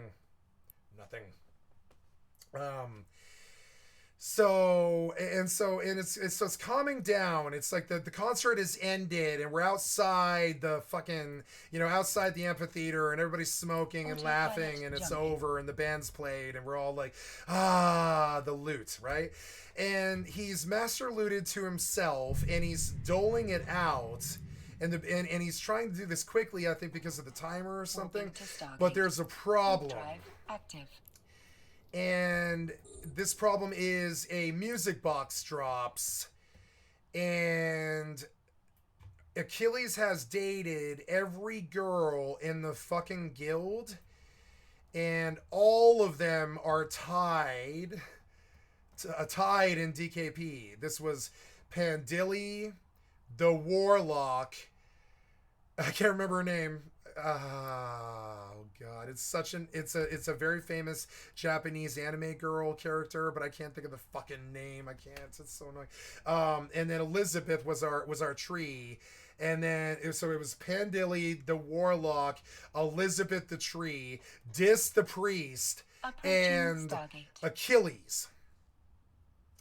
And they're all in the run because they were like they want all the music box was what all of them wanted, and so they're all in the running for it. None of them bought any loot, and Achilles doesn't have to spend any DKP because we were under this is other parts of the drama, right? Achilles, the main tank, does not have to spend any DKP because we're under something called Loot Council, right? So there's a bunch of drama over the music box directly after the greatest moment of our lives. And this is one of the reasons why I wrote that song, Trouble Travels in Threes, right? The first trouble was me dying on Sindragosa. The second trouble was actually clearing Heroic Lich King, which we did on the first try. It was fucking crazy. But like the third trouble was which I never saw coming, was the music box. And it detonated our guild. It was so bad. So it started pleasant. It was Achilles was in the running with 6 other people, and he's disqualified by himself because his brother pulls like the family card and kicks him out of the running and disputes him in the Ventrio and says that you are not in this fucking running because you are the main tank and we are under Loot Council and you get all your loot for free because you are the main tank. If you had spent your DKP like you were supposed to under a normal system, you would not be in competition with me for this music box. And Dis says this verbatim in the Ventrio, and I'll never forget the tone he used and the fucking way he said it. And he disputed his own brother, and I'm fairly sure that Achilles is like crying man tears of like, oh my god, my brother's betraying me right now.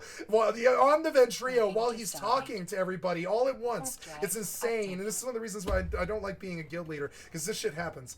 So in this music box, right, I'm getting the feeling suddenly that someone's about to offer like $5,000 US for it, and we're getting scared about this because that music box was like pretty much the most coveted item that I can think of. I mean, I've never seen anything like it. Like that raid went for that music box. Like I'll pull the items so you guys can understand that I'm not like making stuff up. The WoW music box, like is it the music box of Caldanus or something like that? I forget the name of it. It's like WoW music box, right? Yeah, it's very famous. It's It's not Sylvanas' music box. It's the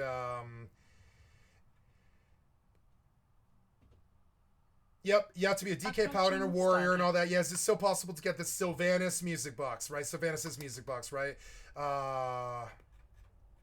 Yes, this was the one that dropped off Heroic Lich King.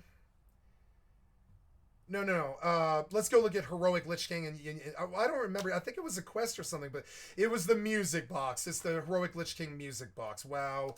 Heroic. Oops. Lich King music box. And I didn't care about the music box. I didn't even know it existed until... I didn't even know the music box existed till it fell. And then immediately the goddamn guild detonated. It just... Now, I remember the music box. You have to go in and you have to kill Sylvanas. But I'm talking about... Or no, maybe it is Heroic Lich King, I guess. It's the Shadowmourne questline, right? And we finished the Shadowmourne questline when we finished Heroic Lich King. It's... So, Jaina's Locket fell... which was big. There's the Reigns of the Crimson Death Charger, Mirrodin's Favor, which turns you into a Frost Dwarf, which is insane. A Tabard with a very shiny on-use effect, the Tabard of the Lightbringer, which was the one that the Paladins went nuts for, and the music box that the girls wanted. And it's this old music box thing. I actually wrote a song recently called Singing and Dancing I wrote the song, but I haven't recorded it yet. I wrote a song recently called Singing and Dancing in the Palace Once Again. And the music box is actually a very strong theme in this song. And it's something that I noted about women, is that they like music boxes for some reason. And this particular music box detonated our fucking raid. So when we got it, it was a DKP matter, because this is, it's not just free lot on that music box. You have to show that you showed up for the raids and worked for it and did your time, right? That's how DKP works. But we were under Loot Council, which immediately broke my main tank's heart. It broke his heart. I don't know how else to say it. It broke his heart when he was out of the running for the music box, which is what he was after. It broke his heart. And his brother called him on it and kicked him out of the running and basically took over leadership of the guild for 5 minutes, who showed who was really running the raid the entire time was Tony. But it was John that led the raid, So Tony pulls the family card and kicks John out of the running, and I believe John is crying, but I can't prove this. I believe John was crying because 3 or 4 terrible things are happening right now. It is ruining John's life. One is, we're beginning to understand that Tony is the de facto leader, which is not good for the guild. And we always suspected this, but nobody said anything. And then that's the first bad thing, is his power structure was immediately toppled. When it came time, Tony immediately took over power of the guild and dictated what was going to happen, with the first problem, which was that John was in the running for the music box. But that he's not in the running for the music box. In Loot Council, you always equip the main tank first with the best plate gear, no matter what. You do not give it to the warriors, you don't give it to the DKs, you don't give it to the fucking enhanced shamans or whatever, it doesn't matter. Like, you don't give plate to anybody, but you don't give the best epic plate to anybody but the main tank, because if you don't gear the main tank, you can't kill the bosses, right? So John, Achilles, the main tank, always had the best gear on the server, basically, for prop warrior, except for the only other prop warrior on the server, my friend Ziv. My friend Ziviara, who I didn't even meet until later, was the best prop warrior on Blackrock. At the time, he was an Australian prop warrior, but we never met him or even knew that he existed, because he ran in the Australian guilds and never showed up in any of the American circles or any of the American pugs. He slept while we were raiding, and we slept while he was raiding, and we never did meet Ziviara. But so we always thought that Achilles was the best main prop tank on the server, but no, that was Ziviara and whoever the main tank in Adept was, and that could have been a bear or a prop pally, actually. I believe I think prop pally can clear Heroic Lich King, I believe, if you have enough gear. So I don't even know them. I think Zib might have actually been on prop pally, actually. I don't remember. I wasn't in their guild at that point, so I don't know what the Australians were doing. But it's funny for me to look at it from the outside, on as the third place guild, as an American cog in the third place machine. I ended up being the best player out of all these people.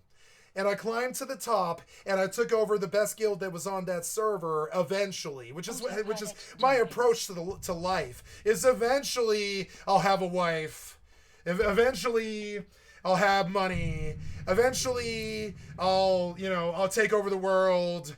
Eventually, it's like that's my approach to life. It's always been it's procrastination. It's eventually some of it happens, some of it doesn't, but eventually I took over.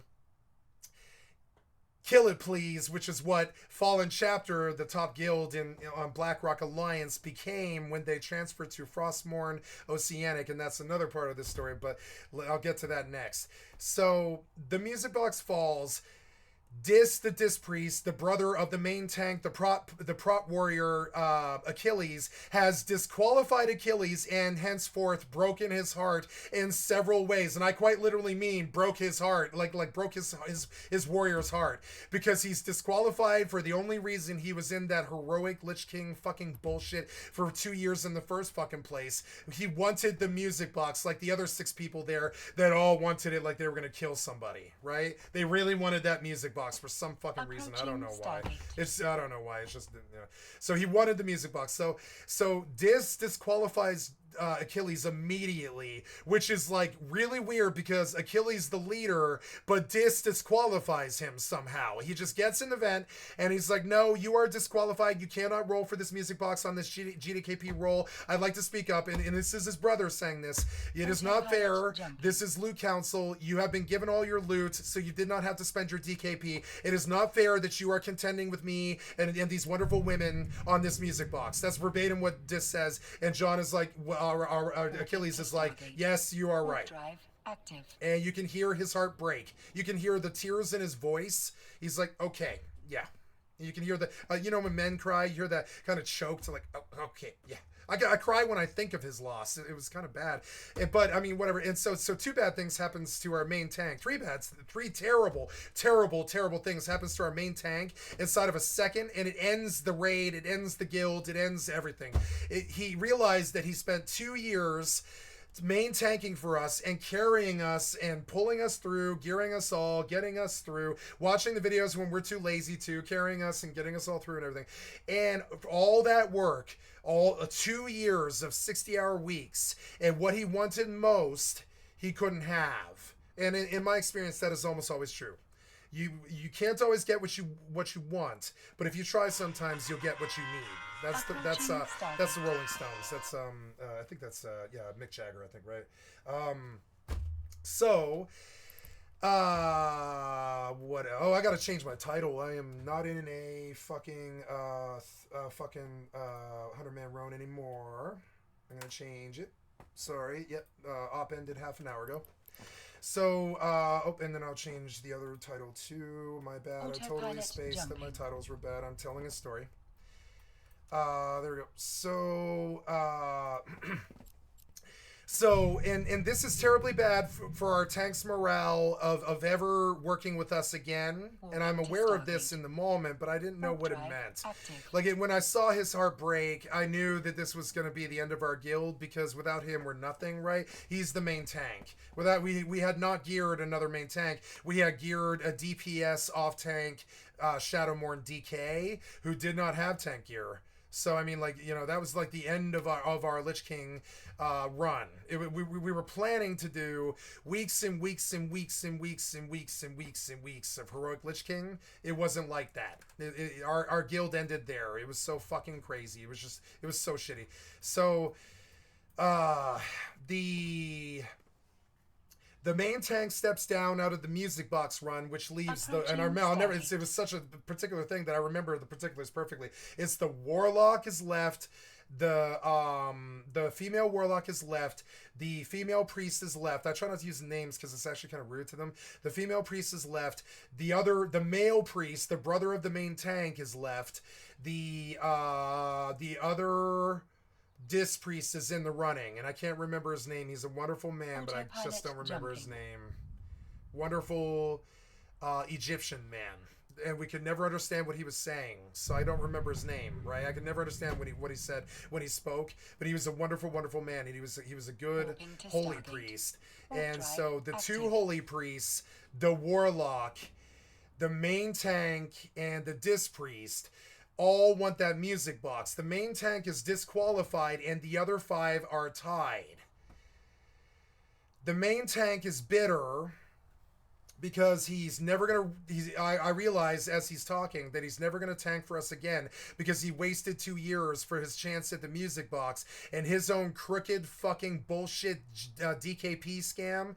We all knew that his DKP system scam was bullshit. It's called Loot Council, which means that if you're the brother of a main tank and you're a healer and you're running Loot Council, you and your brother get all of the best loot first. And that's what they did. And that's how we went to the top of the US, is we just geared the main big brother with the big boy tank gear so we could do the big bosses first, and we just gave it to him automatically when it fell. He didn't have to roll or anything. It's called Loot Council. He just gets the gear. It just goes right to the main tank. He equips it. He disenchants his old gear or whatever the fuck, and he proves to us that he's using it or whatever. And then he goes on and tanks the next boss, and he gets hit a little less hard because he's got better gear. And that's how big raid guilds work. That's how big guilds work. They gear the big tank for they gear the main tank first, off tank second. The healers that have the big raid calls get the next Loot Council gear because they need to survive to keep the raid alive. Those are the disc priests, which is why I was a disc priest. Like I preferred holy, but I sat disc for 2 years because I knew that they would have to that I knew that they would have to Loot Council gear to me, and I wouldn't have to spend DKP, and I could get all the other stuff that I wanted. And the main tank was abusing this. The main tank's brother was abusing this. The female holy priest was abusing this, and she had and she played Disc 2, so she was allowed to be in Loot Council. And Loot Council is only about 6 people in the 25-man raid. The other fucking 19 people have to wait until those people have gotten their gear completed, right? Because the main healers that have the out, which is like either power word barrier, or heroism, or sometimes B can be so powerful that the Holy Paladin can't die, frankly, or lay on hands and stuff like that. So it sort of depends on what the fight is or what the boss is. It sort of depends what the situation is, But mainly it's the Disc Priest, because we have POW Barrier. And the POW Barrier, I don't know if you've ever seen it, but I'll show you an example of it, what POW Barrier looks like. POW Barrier animation, right? Looks like this. It's a Disc Priest ability that you drop in the raid to provide, I believe it was like 40% complete mitigation of all damage for 15 seconds. Power word barrier animation, right? This is it. So thank you, Simeone, for the excellent content from our stream. I've liked and sub to your channel. Yeah, that's the Disc Priest. He was a bad back then. He's probably bad right now, because anybody who wastes the time to do this whole bit. Okay, so this whole bit where he waited to put the POW barrier down, you don't wait, you just write a macro that has that motherfucker start dropping the barrier the minute you click that button. You line it up and you click a button and it just drops the barrier. You don't wait like this guy's doing. This guy's bad. And I don't know how he got that fucking gear, but this guy's fucking bad. He's bad. He's a bad Disc Priest. He is missing the most essential Disc Priest macro that there is. And that's how I can freely fucking call this dude from 20 years ago a fucking bad and be accurate. So anyways, this is what POW Barrier looks like. It's this big fucking bubble that gives the entire raid, I believe it's 40% damage mitigation for both physical and magic, right? Which is what makes it so good. Physical damage isn't such a big fucking deal because usually there's only one mob, usually, not always, but usually there's only one mob, or an off-tank's got a whole bunch of other mobs in a big pool of shit or something, right? So you can keep control on them. And the main tank is like dealing with usually a physical boss boss, but not always. Like usually like a physical boss that's wailing on him, and only one person is being hit usually, right? Not always, but usually. So the barrier was the most powerful ability in Wrath of the Lich King. It had the most throughput of all abilities. It covered all 25 players of the raid with 40% damage mitigation. The only other thing in Wrath that was that powerful was heroism or time warp. That was it. That's the one that gives you the entire raid 50% haste for 45 seconds, I think. So when the boss does their big class call at the end of phase 2 into the transition to phase 3, which is something Blizzard always does generally, there's this big fucking terrible wave, for Ragnaros it's a big fucking lava wave, for Heroic Lich King it's decay, for Sindragosa it's the ice blocks and the freeze and all that, and then the freeze starts freezing everybody solid, so they all have to stack up in a big POW barrier like this, or they absolutely, and I'm not kidding here, if the POW barrier does not go down and the people do not get inside the POW barrier and the boss is heroic, you will wipe. POW barrier was a requirement. Disc Priest had to be there, not only for the POW barrier thing, but also you could not finish Naxxramas without a priest who could mind control the boss. So priest all in tier 1 back in the original classic during ZG and Nefarian and all this, T1 priest had Fear Ward, which was the main class call on Nefarian, Ragnaros, that's T1, T2, and T3, which is Nax, right? And so priests always had a spot in the raid, always did. And in Wrath, we were the most honored, Dis the Disc Priest, and Pandili the Holy / Disc Priest, and me the Disc Priest. I wasn't willing to play Holy because she had it, right? I didn't want to take her position. I could play Holy not better, as well as her. But I let her have the Holy position, and she vibed with another Holy Priest. So we had 2 Holies and 2 Discs. Holies are almost as important because they have something called Hymn of Hope, which is a huge raid-wide like heal, think like Final Fantasy limit break heal. And so they're almost as important. You might think heals are more important, but no. If you don't get the 40% mitigation on magic, your tank will die because your tank is being wailed on physically by a giant dragon, right? And this is how Dungeons & Dragons works, right? Without the goddamn magic mitigation of the power barrier on top of the tank, which means that the entire 25-man raid must collapse to the tank, and the power barrier has to go up over him, or you just run a barrier for the tank and a barrier for the raid. And you keep 2 Disc Priests at all time, right? And so a barrier will go down for the tank when the magic damage goes through, because he doesn't have any magic mitigation, right? He's not Blood couldn't tank Heroic Lich King for a long time, which really didn't make sense to me. But Blood couldn't tank Heroic Lich King for a long time. I don't know why, but it was entirely pretty much Prop Pally and Human Warrior basically. So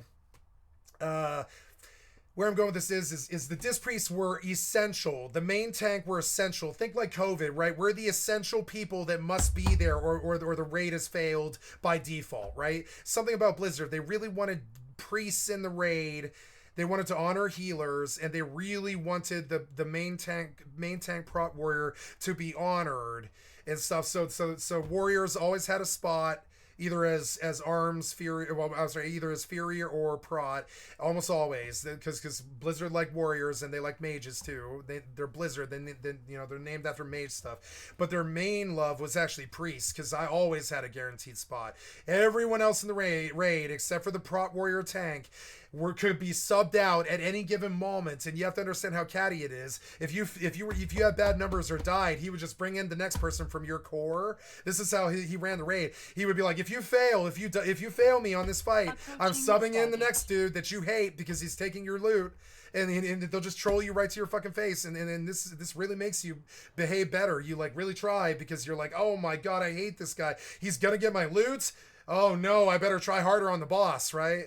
So So, anyways, so I am on Sindragosa. I've got to drop POW barriers for the tank and for the raid and all this, and so does Dis, and I'm essential. Autopilot But the problem is they've got to sub me out because my frame rate drops so badly I can't even drop the POW barrier, and the whole raid wipes, right? Because they didn't even know it was going to happen the first few times. They just didn't know what to do, and eventually they had me do the second barrier because I was the first barrier because I'd always done it perfectly before. They didn't know what to do when I couldn't perform for them, so because of my frames. So at first they were having me be the first barrier, so they would wipe the raid. Eventually they had to have me be the second barrier, and then eventually they just subbed me out entirely when they realized that I couldn't get through the fight. It was shitty, but I could get through the heroic Lich King fight, and I did it the first time, and that was the only time I ever did it because our guild detonated at the end of it.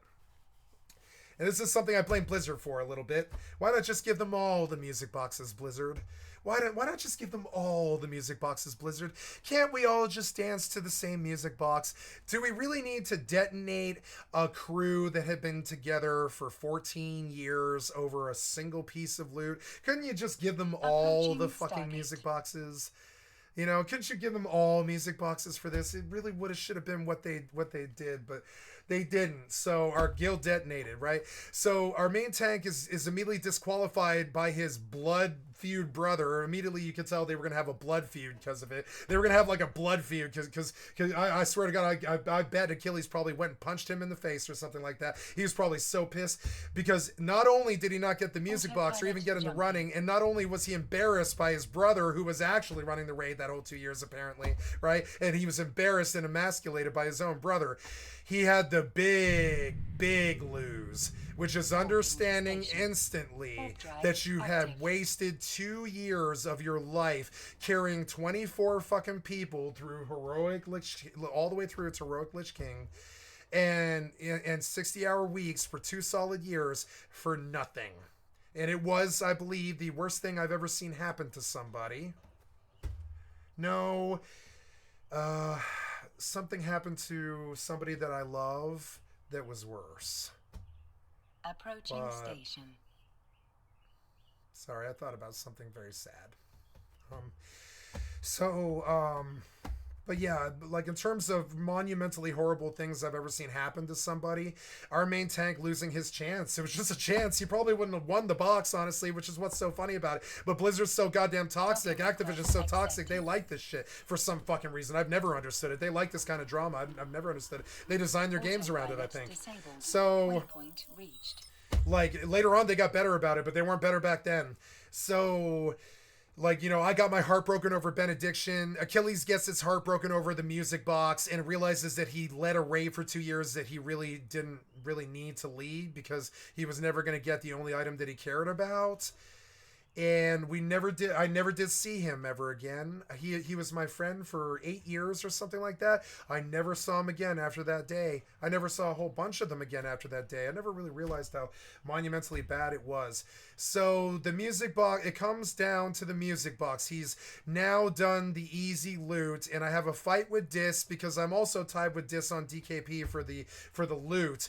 And Dis is like, I would like to, and we had some complications there because Dis is like, I would like to compete with Cat on the Dis Priest loot off the heroic drop, which is, we got Dis Priest loot, which is fucked up. And he was like, I would like to compete with Cat on the Dis Priest loot, but I don't know if I'm going to win the music box. So can we do the music box first before the Dis Priest loot? Because if I lose the Dis Priest loot, if I lose the music box, I'd like to fight Cat on the Dis Priest loot. And we realized finally that Dis has been running our raid for 14 years, and that Achilles always was kind of the effeminate, like, women chasing e-girl, like connoisseur, drama causing leader. I mean, he was a leader. He led us very strongly. He was an amazing leader. I stand by him 100% till the end. But it was heartbreaking what fucking happened to him. It was heartbreaking, So we realized that we've lost our main tank instantly because he wasted 2 years on the music box, and then he was denied by his brother, and essentially he leaves the raid,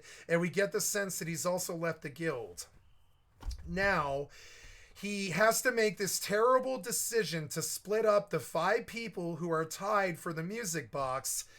2 of them who was it 2? 2 of them. He had dated the warlock, he had dated the priest, and he had dated No. He had only dated the warlock. He had only dated the priest, and the tree he had never dated, but she was his best friend. You know, he always took the tree with him wherever he went because she was the best healer. Right? Even though his brother was the disc priest, the tree is actually the best healer. She always was. She pulled the highest numbers on Heroic Lich King, and her name was Elizabeth, and she was the best healer I've ever met. Hands down, she was still better than me. She was hands down better than me. She was the best healer I've ever fucking witnessed. Hands down, I think she was the best in the world, I would say. You know, so he took Elizabeth with him like his bosom buddy. He even took her with him when he started a new guild. When Recruiter fucked up and fractured our guild, he took Elizabeth with him because he thought that she had the most talent that he had ever witnessed. And I think we all thought this. Elizabeth was the most skilled player in the guild. Well, no, that was Datsik. Datsik was the arena master arcane mage, but his girlfriend was also the other most skilled person in the guild, Elizabeth the tree. And so Elizabeth the female tree is the main tank's best friend. Pandili the Disc Priest is currently dating Achilles. The Warlock had dated Achilles and hates Pandili. And 3 of the 6 people in the running had dated the main tank. All of the women in the running had dated the main tank, except for Elizabeth, who was in the running, right? And so then there's this caddy. Suddenly you hear this beautiful, and I hope this gets back to Pandili one day. I love you, Pandili. I love you with all my heart and soul, and I miss you with all my heart and soul. I always had this weird theory that Trade Chat was Pandili. I mean, I don't know. But if you want to hear the beautiful elfin voice, I can play it for you. If it's not Pandili, if Trade Chat is not Pandili, then I'm fairly sure Trade Chat is Pandili because I hung out with Pandili for 10 years, and I believe that Trade Chat is Pandili. Banana hammer. We'll make it big. Ellie, come back! Honey, I'm home. Just kidding. My salsa is yours. So this is after she had gone through puberty and had matured into like a 30-year-old woman. But I'm looking for a Trade Chat from like 10 years ago, 15 years ago. Probably here. This is probably a better example. Panzer. I always thought Pandili was Panzer. Do you see why I think Trade Chat is Pandili? Panzer. And she didn't want anybody to know that she was Pandili, so she renamed herself Panzer. But I know this girl. I know her voice. There's no girl within the world that has this Wild. voice. This is so weird. This is not what my island looks like anymore, you guys. No, this is when she was older even. Like when she was younger, she had this pixie voice. She was like 16 years old when she raided with us. And Trade Chat, like 15 years ago, I've always thought the Trade Chat was Pandili, and now that her voice has matured, maybe I've changed my mind on that. Maybe Trade Chat isn't Pandili, but I think after watching enough Trade Chat, I really fundamentally believe that Trade Chat is Pandili because of the name. You see Panzer, and the voice is the same. When she speaks, it's like Pandili. When she speaks, it's exactly like Pandili. I swear to God, it's like, you ever known somebody for 10 years and they talk and you're like, I know that voice, right? It's that thing. This girl is like, so I raided with this girl I'm fairly sure I raided with this girl for 7 years. You get out of my life. No one invited you here. Or not 7 years. It was like 2. It was like 2 years. It felt like 7, but it was 2. I had raided with Elizabeth for 7 years, but I had not raided with Pandili but for like 2 or something like that. Seething rage. Ye old Animal Crossing. Next up is Annalise. I'm not bonded with her at all. Now, when she was 16, she had this little pixie voice. They lay very high, like talk like this, yeah.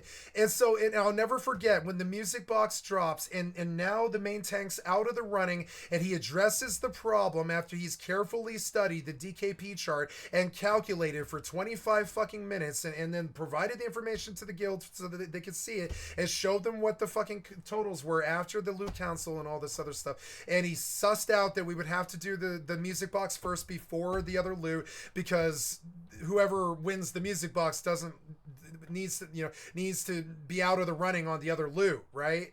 So, and this is at the behest of his brother, the disc priest, who wanted to know if he could get the music box before he fought me on the disc priest loot that fell off Heroic Lich King. So it was like the most drama I've ever experienced, basically. It was just like, it was the most drama I've ever experienced in one place at one time. It was so shitty. So I hear this wonderful elfin voice, and in all these years, I've always believed it was her. I still believe it's her. I believe with all my heart and soul. I've always been really strong with this sort of stuff, with this sort of thing, and I believe this is her. I believe that's her. I loved her to death. I was not in love with her, but I loved her like a sister for like 3 years, and she was in every raid with me, and we knew everybody's idiosyncrasies, and we talked to each other in the priest chat, and we whisper each other and all this stuff. We were like best friends almost. Like this priest and I were, and every time Panzer talks, she talks about being a priest, and I've always, like, I don't want to oust her, I don't want to out her or whatever, but I mean, like, yeah, I've always thought the trade chat was Pandilly. Now, and that might not be true, I might be wrong, I'll be the first one to admit I'm just running with what I thought, because when I heard, like 10 years later, I heard, or no, 5 years later, I hear trade chat on YouTube. I'm like, I know that voice. I'm like, why do I know this? Like, wait, is that a friend of mine? I'm like, in the first second, I was immediately like, I know this person. Wait, what? And it was like that. And her voice still gives me that to this day, 10 years later. Whenever. So maybe it's Next a different up girl, and they just have the exact same voice. I suppose that's possible, but no, I'm fairly sure this is her. So as the music box is now being rolled for, we have come to the terrible, terrible realization that 3 of the 5 people still in the running after the main tank is disqualified by his brother are his brother, the female tree who is the main tank's best friend, and the 3 e-girls that he had dated over the 2 years. And I'm not making it up. You can tell I'm not making it up. This is exactly what the fuck happened. I couldn't make this up if I fucking wanted to. It's a true story. And it comes down to the music box, and we hear this wonderful pixie elfin voice go shrill like a piccolo in the vent. And I've never heard anything quite like it. And she was like, I've attended 2 years of raids, and the only thing that I want is this music box, and it's the only thing I've ever wanted, maybe, and I value this music box maybe more than my own life, and I am in the running for this, and I don't know why these other people are in the running for this. And she starts combating the other people. She's like, the warlock has not been healing this raid. She sits there and presses one button, which was true. And shout out to that female warlock that I can't remember the fucking name to. I still love you. And shout out to you for Kaiser. I don't know if you remember my two's partner Kaiser. He really loved you too. We really thought you were one of the best people in that fucking raid. And I know I can't remember her name. It's like a Mexi or something like that. I really can't remember her fucking name. I can't. But shout out to her. And so Pandilly is shrilly Piccolo's like screaming in the vent for like 50 people, and she goes to war with all 5 of them. She's like, the tree is the tank's best friend. If you give it to her, it's because she's your best friend. The warlock shouldn't get it. She's a press W wonder. She's a press W moron. You know, she presses one button. We press 36 and drop raid barriers and grip people and keep you alive. And I do more damage than any day. I do more damage to the health bars than any of those DPS do, because I can switch targets at will. You know what I'm saying? I'm the actual DPS in the raid. I'm the healer, right? I've got 25 targets and I kill all of them. I keep them all full. You understand? So. And then I'm agreeing with Pandilly. I'm like, of all of these 5 people, Elizabeth and Pandilly deserve this the best, and I'm voicing in because I'm not part of it. I don't care. I don't give two shits about loot. Never did. And this is something that my friends are starting to sort of understand about me that makes me better and stuff. I was just not in that running. I had the points to roll for the music box. I didn't buy any loot. I just I didn't want to fight this. I didn't give 2 shits about the music box. I don't care about fucking loot. I know what it does to people. I know what gold and money and loot does to people. I'm the Hobbit. I'm the Hobbit, and I'm the Hobbit. I wear the ring. You know what I'm saying? I'm the guy who doesn't give 2 shits about a pile of gold. I just want to get my friends through this mess. That's all. I don't know why I was fucking given the ring, but I did. I was given the ring, and I'll get my friends through this mess. I'll die trying, you know what I'm saying? Whatever, but I could give two shits about a dragon, I could give two shits about a pile of gold, and I could give two shits about a music box. So I was out of that running, but I was the only other person there that had the DKP. The Holy Priest had it too, but he was after something else, I think. He wanted the trinket. So so it comes down to it, and the Loot Council raid leader but not the raid leader anymore, apparently, because his brother calls the shots, actually, right? Which just happened 20 minutes ago. And yeah, that just happened, right? 20 minutes ago, the tank's brother showed the raid who's actually running the raid. That was just another disaster part of it, and it was just really weird. And so then, like, it just kicks him out of the running, which he didn't need to do. The whole thing was so horrible anyways. Dis never should have kicked Achilles out of that fucking running, I think. But I mean, at least that's how I remember it happening. But maybe they remember better than me. I don't know. Maybe I've got holes in my brains. Maybe I'm remembering it wrong. This was 13 years ago or something like that. I don't know. I don't remember. So, but I'm telling you how I remember it. I don't know if it's the truth totally, but I believe it is anyways. I'm telling you as close as I can remember it. I don't know. So Achilles is like, okay, I've got my best friend, the tree. I've got the priest that I'm dating. I've got the warlock, my ex. And I've got and my brother, the dis priest. And I've got to pick one. And he's like, all right, guys, roll. And they're like, immediately, they're like, no. They're immediately, all five of them are like, no. I'm not rolling for this. I have saved my points. They're immediately like, no, I'm not rolling against anybody. You choose. None of them will roll. None of them will roll. None of them. No, they're like immediate no. They're like we all expected a random to go out from 5 people and stuff immediately. Nope. Does not compute. All 5 people immediately. You hear the shrill voice. I am not rolling against these people. I worked so hard for this. I am not rolling against these people. I have the same points as them. Why would I roll against them? You decide.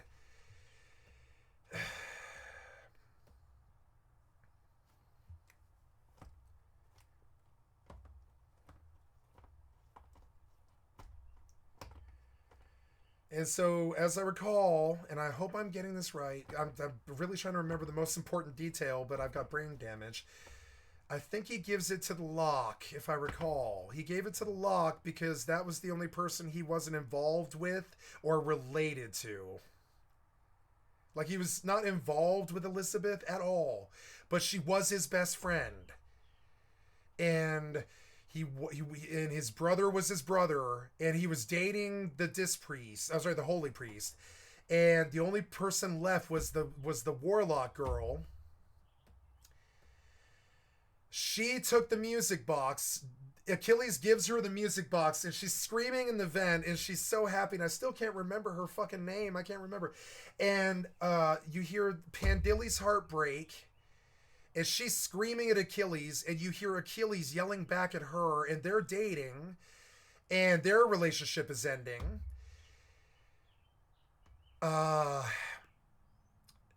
Achilles is yelling back at her, and we're yelling at him because she's a fucking 16-year-old girl, and he's like 27 or something. They're not like fucking. They're like, she's living in, I don't want to dox her, so she's living in Europe, right? And he's living in California. So they're not fucking, they're dating, right? But I mean, they're dating. They're like in love with each other.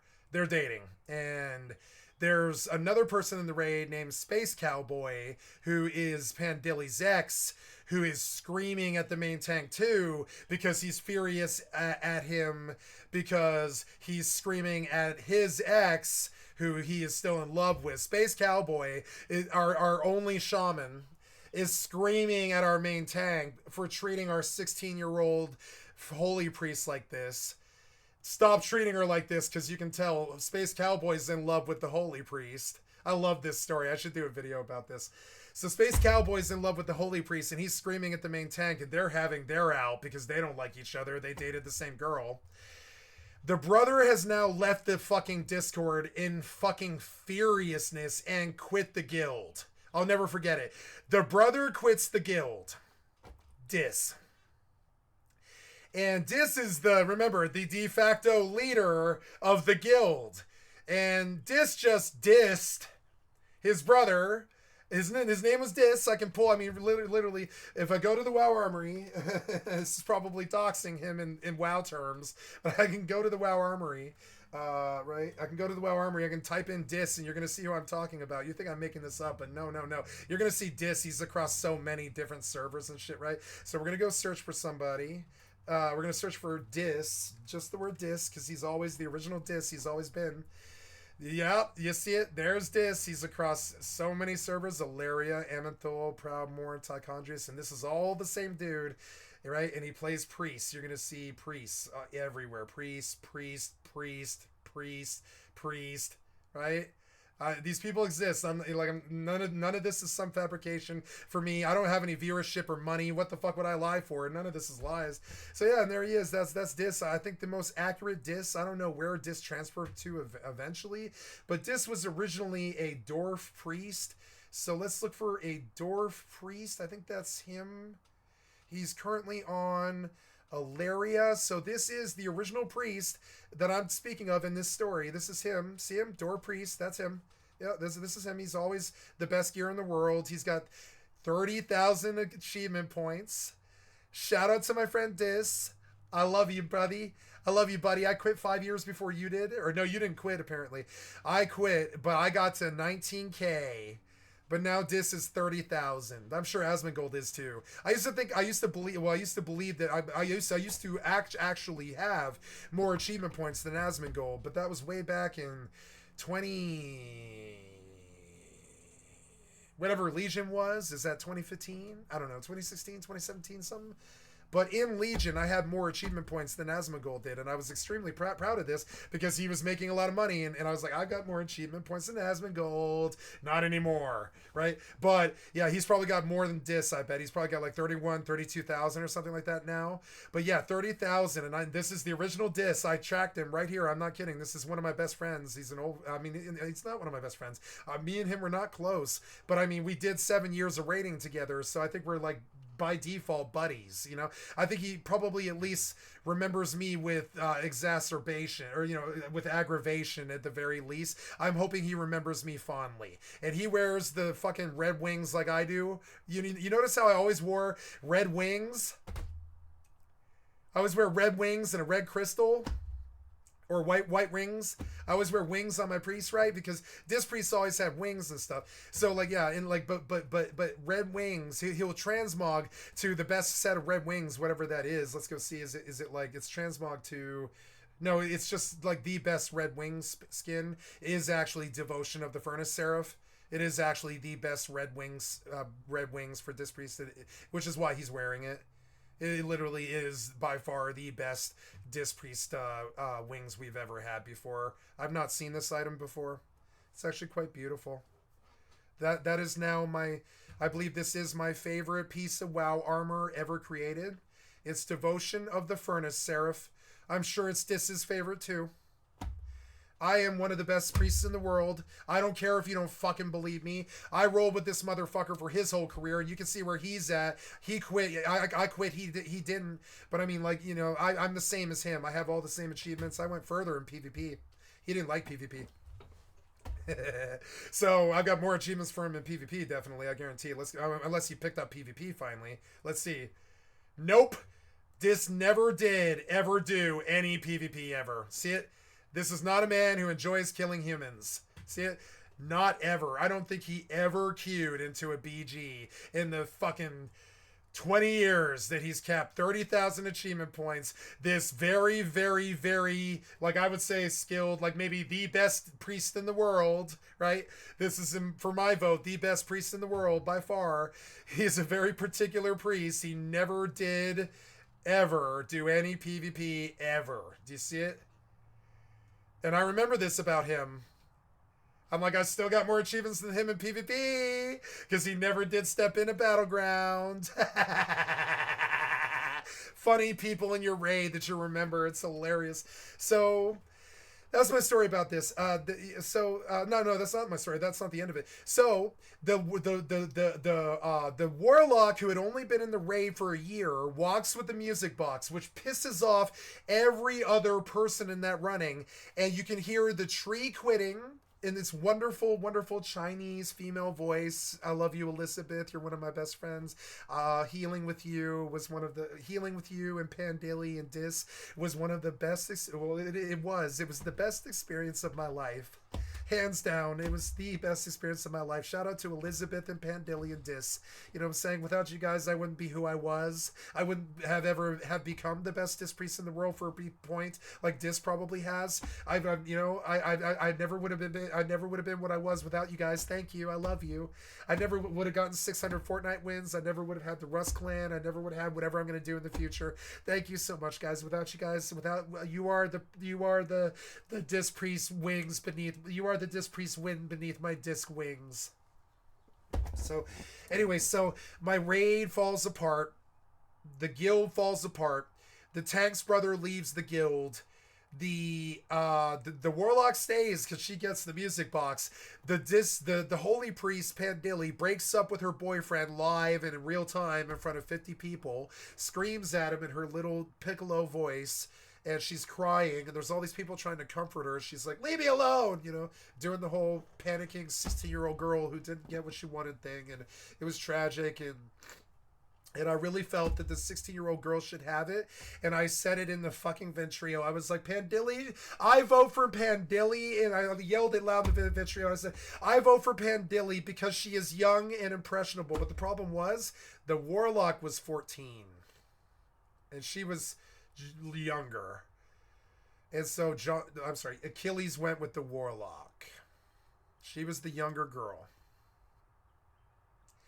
I support Achilles' decision now, but Pandilly was my closer friend, and betraying your own girlfriend like that, and watching her cry in front of 50 fucking people as the flames rise around the burning building that is our guild, and you start seeing the G chat roll and all the cuss words and the blah blah blah has left the guild, and Dis has left the guild, and Pandilly has left the guild, and fucking Aloris has left the guild, and fucking Catalyst has left the guild, and Bagon's left the guild, and the music box detonated my guild. Thanks, Blizzard.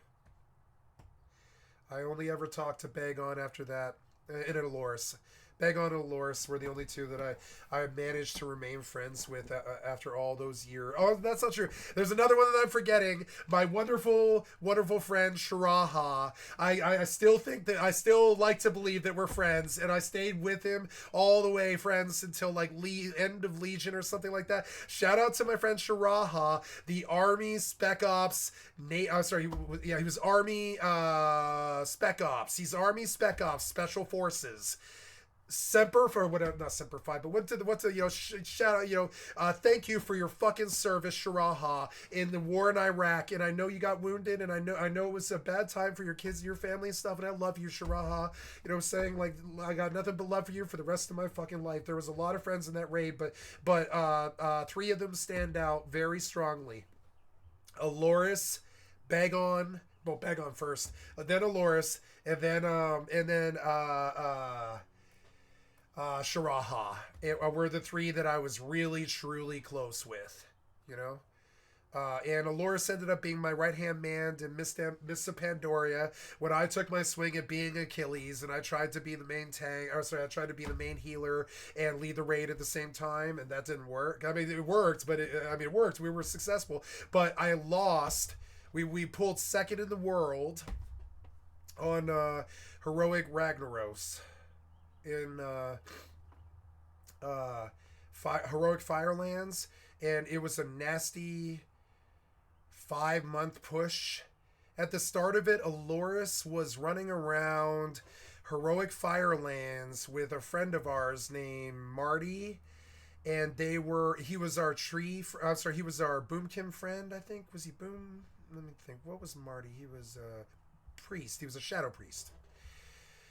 His name was, oh god, I don't remember. Zephyr. Zephyr. So Zephyr and Aloris were running around Heroic Firelands as elemental shamans, and they were soloing the trash in Heroic Firelands and selling the BOEs for gold to support our guild. And they were making hundreds of thousands of gold, and they were just dumping it in the G bank so we could buy BOEs for the people that were making the attempts for Heroic Firelands. And our 2 elemental shamans, one of them was a hacker. One of them was a confirmed, banned for life, perma, lost 20,000 achievement points, hacker. And I ended my friendship with her when I found out. You know, because I put so much gear and time on her character. It felt like she took my character that I had built as a raid leader and thrown it down the fucking trash chute and got all of every bit of work I had ever done with her erased. Even way back before the scandal, like she erased all the work we did with her in Wrath of the Lich King. And so now, shout out to my friend Jay. You're still a friend to me, but I can't believe you and your husband were fucking hacking. Fuck you. I can't believe you guys were doing that. You know how much time and money and effort I put into, not money, but gold. You know how much time and GDKP gold and effort and stuff and DKP and loot and time I spent on Aloris's and Khan's gear. And then I come to find that they're botting gold in the background, farming herbs on their druid characters, flying around stealing herbs from people. And they got banned, perma banned for this. And they lost these 20,000 point achievement accounts. And that happened right after we finished Heroic Lich King. She showed up like 2 months after we finished Heroic Lich King, and she's like, "Hey, Kat, I need some help." And I'm like, "Oh yeah, sure. What you need? What you need? You know me. I got you. I got you. What you need?" And she was like, "I need you to help me level a character to cap." And I was like, "Oh, you're doing an alt, huh? No problem." And she's like, "Oh, okay, cool. Meet me in Stormwind and stuff." And I go there, and I'm like, "Why are you leveling this character without a guild?" And she's like, "Well, get me in the guild." And I'm like, "Why don't you have a guild?" And she's like, "Well, this is a new account." And I'm like, "Why are you on a new account? What do you mean a new account?" And she's like, "I got banned." I'm gonna leave it there. And I'm gonna leave you to imagine how fucking terrible that was for me. She was my best friend for like 5 years or something like that.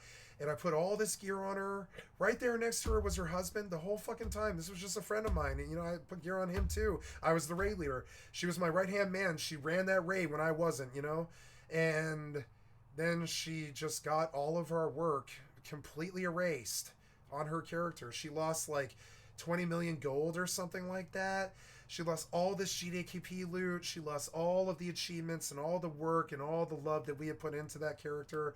It wasn't just her. It was all of us. It was Eximos. It was her guild. It was Pretty Hate Machines. It was Come On Her Face. It was all these other fucking like guilds and stuff had put all this time into that character of hers, and then she went and got it all perma-banned and erased, which is why I fucking hate hackers so much. I fucking hate them.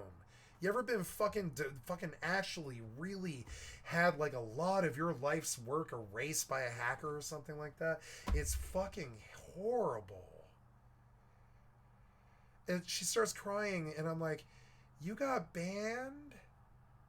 And she's like, "Yeah, I got banned." And I was like, "Why?" And she was like, "Me and Khan have been farming herbs with a farming bot for 4 years so we could afford all of these mounts and all of these skins and stuff that we have. We have kids. We've got 3 kids. We just don't have the time that you have, Catalysta, to farm mounts and farm pets and farm toys and farm trinkets. We have 3 kids that we often frankly neglect because we just don't have the time to chase our true passion, which is trinkets and toys and heirlooms and money and WoW loot." And we reached this decision in our marriage where we had to either bought the money or quit the game. And we decided that if we quit the game, it was going to detonate the marriage and we would lose our kids. So we just started botting the game. And we stopped neglecting our kids, and we let the bots farm in the afternoons and at night when we were sleeping and taking care of our kids. and we let the you know, and we played the characters during the day.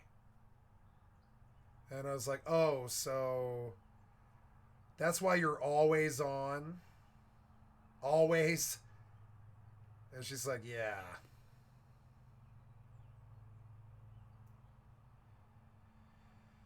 And I sit there and I think for like 5 minutes. I don't say anything. And I'm like, you know, most of that gear on that character, I feel like I helped you get. And she's like, you're the raid leader. You did. And she was like, please, you have to we have to get past this. You got to be my friend. You got to help me with this. You got to help me level my character up and get back in it. And you got to forgive me and be my friend. And I was like, no, I don't. I'm not Jesus. Jesus wasn't there. No, I don't. I'm not Jesus. I don't have to forgive.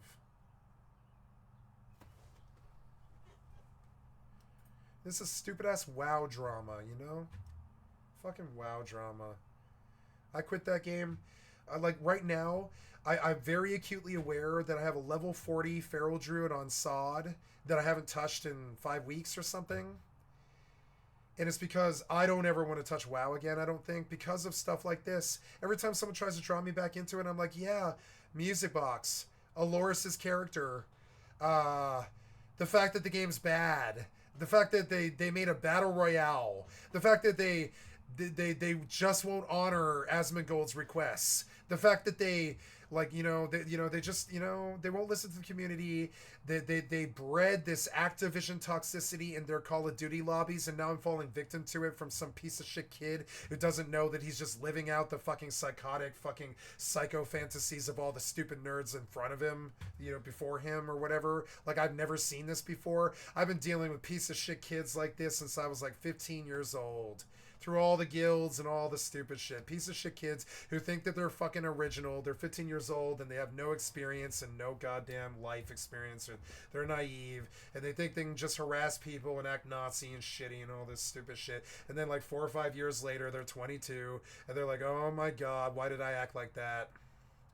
Why was I like that? And they come back apologizing. It's so stupid. Nah, you were a piece of shit, dude. We don't want to be friends with you anymore.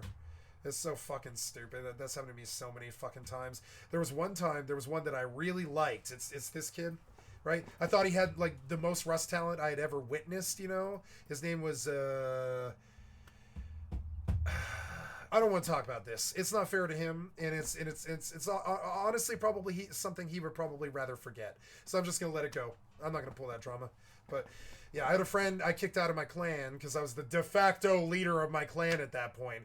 Tay likes to think that he was the leader, but I don't know. Anyways, he was the leader after I left.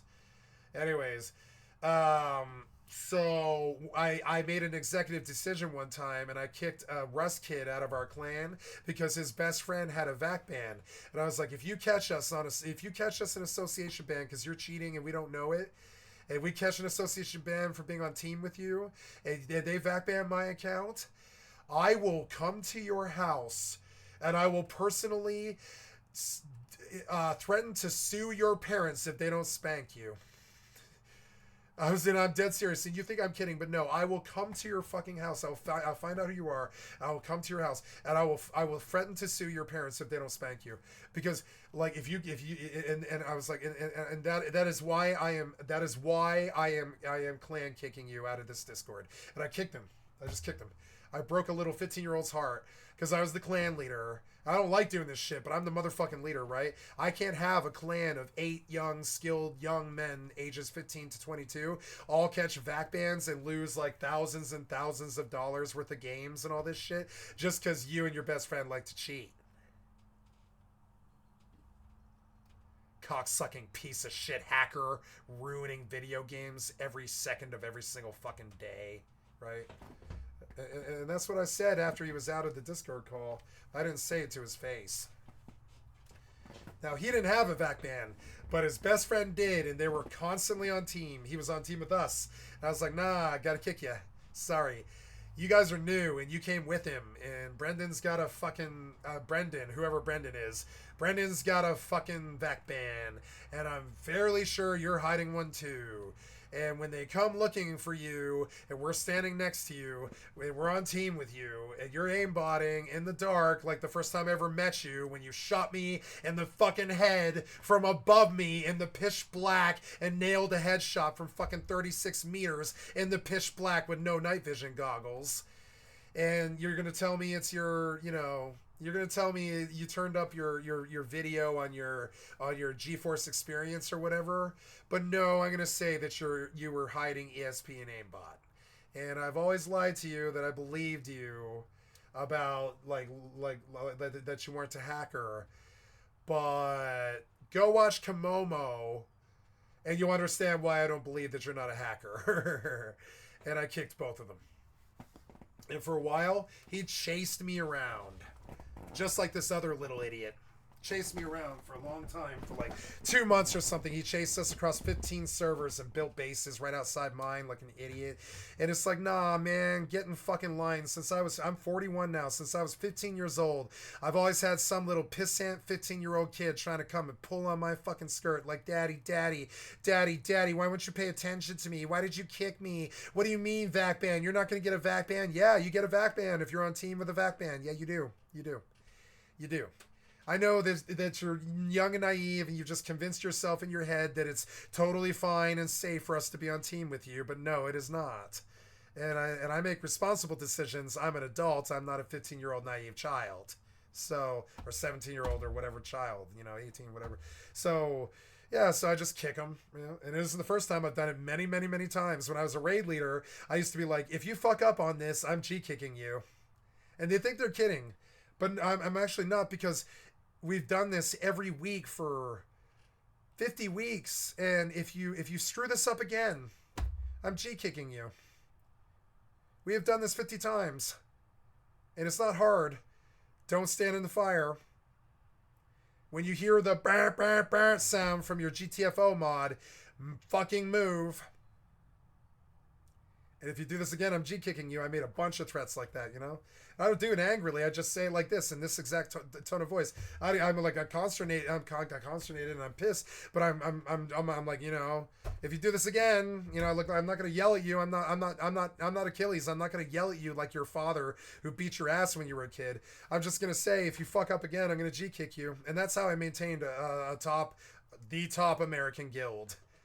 Yeah, well, I'm sorry, the top Australian guild. I was the top American and the top Australian guild. Sorry.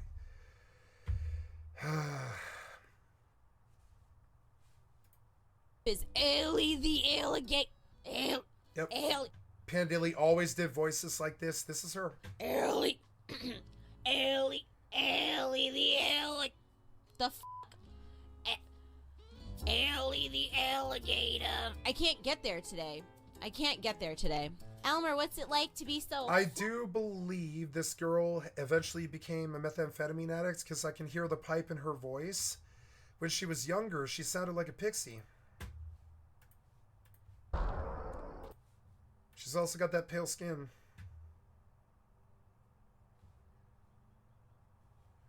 And that's my WoW story. I think that's the end of it, really.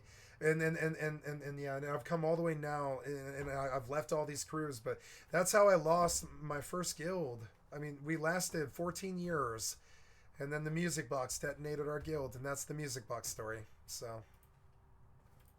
And so as far as specifics, the changes notably include the tariff on electric vehicles from China being increased from 25 to 100%, with those on semiconductors being increased from 25 to 50%. In addition to those will also 14 hours and 50 minutes. I'm going to go to bed. I believe this is a natural place to stop. I was going to play some more Rust, but I don't think so. Batteries, solar cells, steel and aluminum products, and some medical supplies.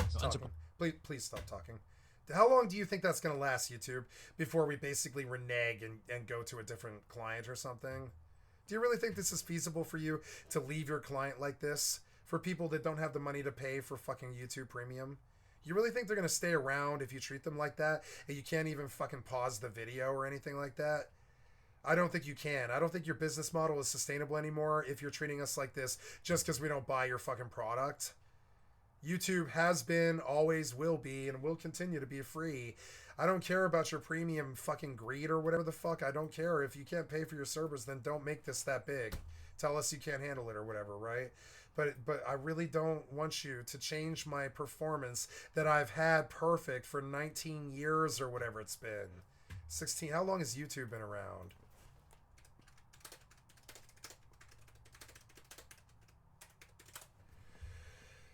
19 years. Yeah, I nailed it, right? So for 19 years, I've never had a problem pausing a video, but suddenly in 2024, you piece of shit fucking meritocracy cocksuckers with billions of dollars are making YouTube harder to fucking use. Do you really, really, really think that it's a viable business plan to make your free product that's been free for 19 years, that's always worked perfectly, into this shitty thing that can't even pause a video? You don't think that might be the cracks starting to form? You don't think you might need to change that? You might need to stop this crazy anti-ad fucking ad blocker crusade or something like that. I think you might need to stop now. I don't think your business model is feasible anymore. If all the free people in the world that have always used your product for free can't even pause their fucking video anymore, how long till a new tube? Get your shit together, shitty corporate entity. And on that wonderfully positive note, we will come to the, get your shit together, brand. Like, nobody wants to not be able to pause their video. Maybe somebody's on the phone or at the door or something, and your fucking video won't shut the fuck up. You don't think I might go to a new tube pretty willingly? Or even like a fucking Kick or something, you know? You don't think I might be really willing to go to a new tube that doesn't fuck me when I try to pause the video? Just saying. Anyways, I'm not going to get off that topic. I'm terribly sorry, guys. I didn't mean to be so angry and negative. So, you've been watching skycat.live. It has been... I'm all congested for talking for 15 hours. I'm so congested, I need to blow my nose. It's been 15 hours. I've been talking for all 15 fucking hours. Every minute of it, all 15. My voice, my lungs are strong. I'm going for a walk after this, believe it or not. I won't make it very far, but I'm going to walk. And on top of this, too, I swear to God and on my father's grade, I'm going out there to walk for at least an hour. You know, after this 15-hour shift, too. I'm working doubles these days just to be able to make nothing. Isn't it fun? Yay! Nothing as usual. Thanks, American government. 60 years of do nothing in that Congress. Anyways, so thank you so much for your time. As you can see, this 14-hour and 50-minute session will be posted to my YouTube in the next 12 hours. I will be going to bed here at 1:45 p.m. I will, or whatever. No, I'm not. I'm going to be going to bed at like 3 or 4 or 5 or something like that. Probably 5. And I'll be sleeping until probably at least 11 or 12 or 1 or hopefully 4. And I will be on tonight somewhere between 11 and 4 p.m. My schedule always changes somewhere around 3 to 5 hours every single day. So yesterday I got up at, oh God, I think I got on at like 9:30 or 10. So tonight it might be like 2 in the morning or something. I always kind of change it 4 or 5 hours every day. It's kind of like falling forward through sleep. I can't ever have the same sleep schedule. There's something really different about my brain. So I'm sorry. I know that I got on at 9 p.m. last night, but it's going to be like a 2 in the morning thing tonight. I think something like that. Because after the sun and because the sun just came out like this second. I just saw it. It just came out. It's been overcast all day. And the sun just came out as I'm ending this stream. You can see it lighten brighten my room. It's so fucking awesome. I'm going to go out in this wonderful, beautiful summer day, and I'm going to touch grass, and I'm going to fuck soil, and I'm going to, fuck your mom, and I'm going to dance in the grass, and until the dancing and the laughing and comes back to the palace. Anyways, you've been watching you've been watching Skycat Live. My website is skycat.live. I'm a full-time variety gamer all day, every day. Put me on the background. Come and click on the cat space to donate. Come to my Twitch and click on me. I'm an affiliate of Twitch. Come and give me a sub. Thank you so much to the guys who have followed and subbed to me today. Thank you so much for Gaming Blogger 001. Thank you so much for the follow 3 hours ago. And you guys have a wonderful day. I love you, and thank you so much. I'll see you like this morning or tonight, something like that, like early this morning streaming Friday, or I'm sorry, that'll be like yeah, like Saturday 1 a.m. and about, no, it'll probably be more like 11 p.m., something like that. It'll probably be about 11 tonight. Maybe I'll set the alarm for 11 p.m. PST, and I'll be back on then for another, probably, yeah, on Friday night. It'll be like at least a 12-hour session, if not 15, like it was today. And finally, guys, I know I'm repeating myself, but I'm just trying to get this information drilled into your head that, you know, sooner or later, like, this stuff is just like automatic, and I can just, you know, do brand recognition, you know, brand identification for you smoothly and quickly. The last little bit of information is a repeat, but I'm just going to remind you, I do have 1,500 videos. These videos are on YouTube. They are 12 to 15 hours every day for the last... Oh, I didn't finish this? No, I did not. I gotta finish this, like, right now. I'm terribly sorry. Like, this is way late. God damn it. I'm so sorry. Part 3 of 3. This was yesterday's, and I'm late on a part, which is so annoying. Sorry, it just never ends. Like, as the stream ends, I have to do another 15 minutes of work to upload and all this. It just never ends. It's not even, it doesn't even end at the 15 hours. It just goes on. That thing that Hassan Piker said about, or Hasanabi said about, like streaming is not a normal job. It's not. It never ends. It's always draining. I think I am ready to support him in that statement. He is not wrong. It is always draining. It never ends. Like, as soon as the clock, like everybody else in the world clocks out, I don't have a clock out. I go right back to work the minute the stream ends for at least another half an hour, if not longer. Then I crash out, get up, and go back to it again. It doesn't really feel as much like a job as a position on a ship that I can't leave. And, you know, it's like when I wake up, I just go to work because I'm living on the ship. What else do I do? You know? It kind of feels like that. And he's right. And then when you deal with the attacks as long as I have, like, you know, even physical ones in your real life, like I have, like, you do get exhausted. It exhausts you. I'm tired now, like eternally tired. But I think that's a good thing, and I do not think that tiredness is something that will ever affect me very badly, at all. I don't think it's gonna be this battle for me. I think if I sleep, I'm fine. I think it's gonna be great, until I'm older, anyways. So this session was recorded on the 16th. I'll come back and do the 17th session to the May 17th session tonight at 11 p.m. Thank you so much for your time. I think I'm almost done here. Let me just finish up. And there we go. Okay, part 3 of 3. Rust Hunter. Yeah, and then tomorrow I will post this. I'm a valued YouTube creator. We invite you to help guide decisions about tools and features. Yeah, I can take a survey, huh? Maybe I'll do the survey. Let's do the survey. That'll be some good content. English. Are you 13 years of age or older? Yes.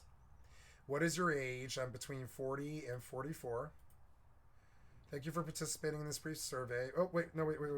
Yes, I agree and wish to participate. Yes, I do. Welcome to the survey. Please consider your experience as a content creator as you answer the following questions. Which of the following categories best describes the type of content you create on YouTube? Select one. I do some arts and design, but not much. I wouldn't say that's actually true. Oh, what I'm doing, like my one is videos. Games. Gaming and video games. There we go. Yeah, the type of content I create is video games, yeah. I thought you were telling me all of them. Okay. Do you create content for? I create content for Twitch, Facebook. I have streamed a lot to Discord, actually. But I don't actively do that. And that's it. Yeah. They don't have Kick on this list, which is kind of funny. I think they should. Because I have 300 follows on Kick. I got more follows on Kick than YouTube.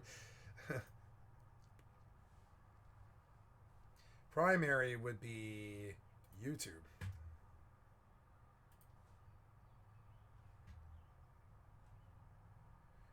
Twitch. I feel very positive about Twitch. Well, I don't feel positive or negative about Twitch. I don't care about Twitch very much. I'd be okay if it wasn't in my life. It's brought me a lot of sorrow. but I'd be okay with just it being there for the rest of my life too. So I think actually neither positive nor negative is actually where I land, because I've received a lot of fucking bullying and bullshit on Twitch and a lot of fear mongering and hate raise and stuff. There was a very negative experience, and Twitch is, I think, the primary fucking tool by which all my stalkers use to get me. So I actually have a somewhat negative view of Twitch. I have a very positive view of YouTube, and I have a really negative view of Facebook. Which statement best reflects your overall opinion and perceptions towards each of the following platforms, right? Twitch, I speak highly without being asked. Critical if someone asked me. YouTube, I speak highly without being asked. Which statement best reflects about Facebook? I don't know. Critical if someone asked me. How much do you agree or disagree with the following statement? I can count on Twitch to do the right thing for its users and creators. I agree slightly, because I have an argument with your degradation in service due to people who use ad blockers. How much do you agree or disagree with the following statement? I feel confident about my future on Twitch. Disagree strongly. I don't think my future on Twitch is strong at all. Like, for instance, my follows right now are, I don't even know. Do they even say? They don't even say anymore. I don't even know what my fucking follows are. Oh, no, they're 4133, right? It has been 4100 now for a year. And I've only gained about 50 follows or something in the last year or something like that. My work is on YouTube, you know? It's weird. So, like, now I have, like, a fairly negative opinion of this, because, like, Twitch, despite streaming to Twitch for tens of thousands of fucking hours, Twitch is doing absolutely fucking zero to get me to expose to fucking anybody at all, because I'm not the top 1% of their creators. And this is what they all say too. So I have a very negative opinion when it comes to that, because now where'd the thing go? Oh no. Where'd this thing go? What happened? Where'd we go? What'd you do? Oh no, what'd you do? Is it a separate thing? Oh, I guess I lost my oh no, here we go.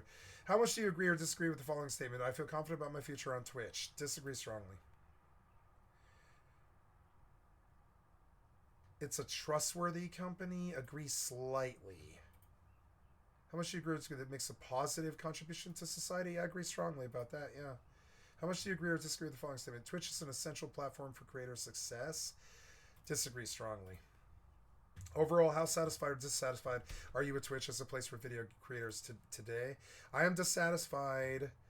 I am somewhat dissatisfied. I'm not very dissatisfied, but I'm somewhat dissatisfied, because I have been hate rated. They treated me like a number. They had emails and fucking ChatGPT respond to me. I've never met a Twitch person. I when I got my affiliate, I realized that I was essentially breaking a contract when I was streaming to YouTube at the same time. So eventually, 9 months later, they had to break that rule, and that left me dissatisfied, that I felt like I had acted as a bad actor and violated their contract and essentially broke the law, or whatever you want to call it. I don't know if it's breaking the law. It's not. It's just breach of contract, right? I breached contract unwillingly, because they wanted to say that I couldn't be a fucking creator on other platforms, and that left me like very dissatisfied. And I didn't take affiliate shit back when I had viewership of like 22 to 30 people every day, when I was running like a 14-man Rust clan and stuff, or co-running it anyways.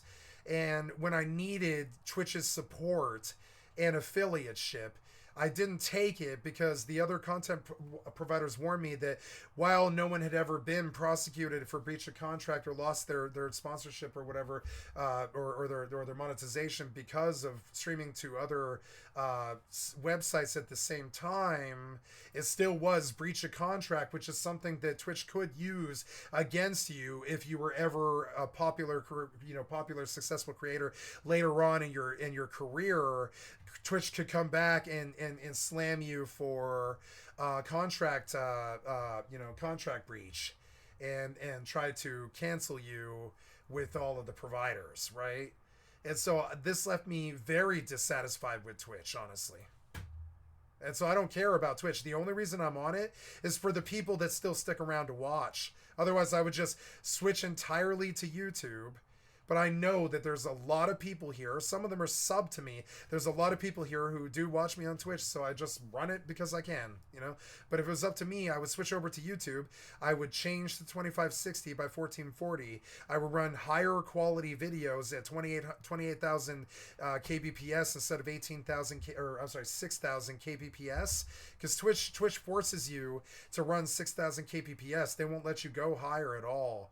But YouTube will let you go all the way to 28,000, which is like 8K.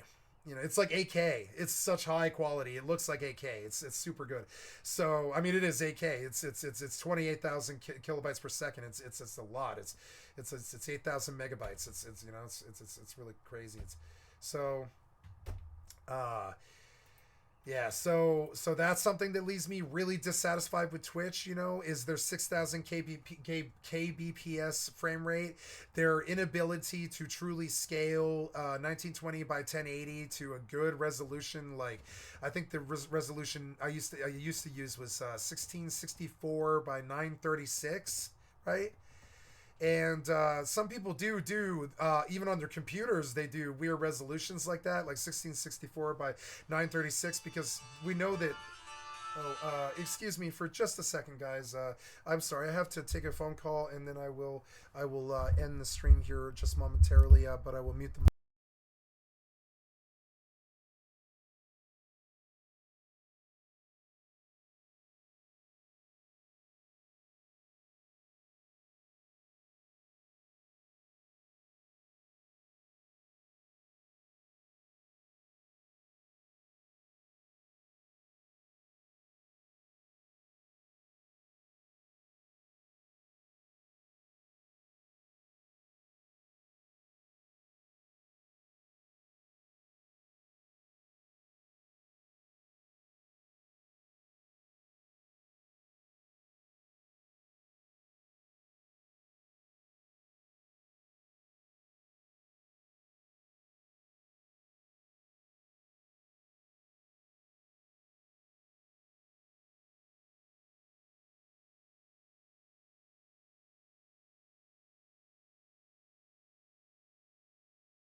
you.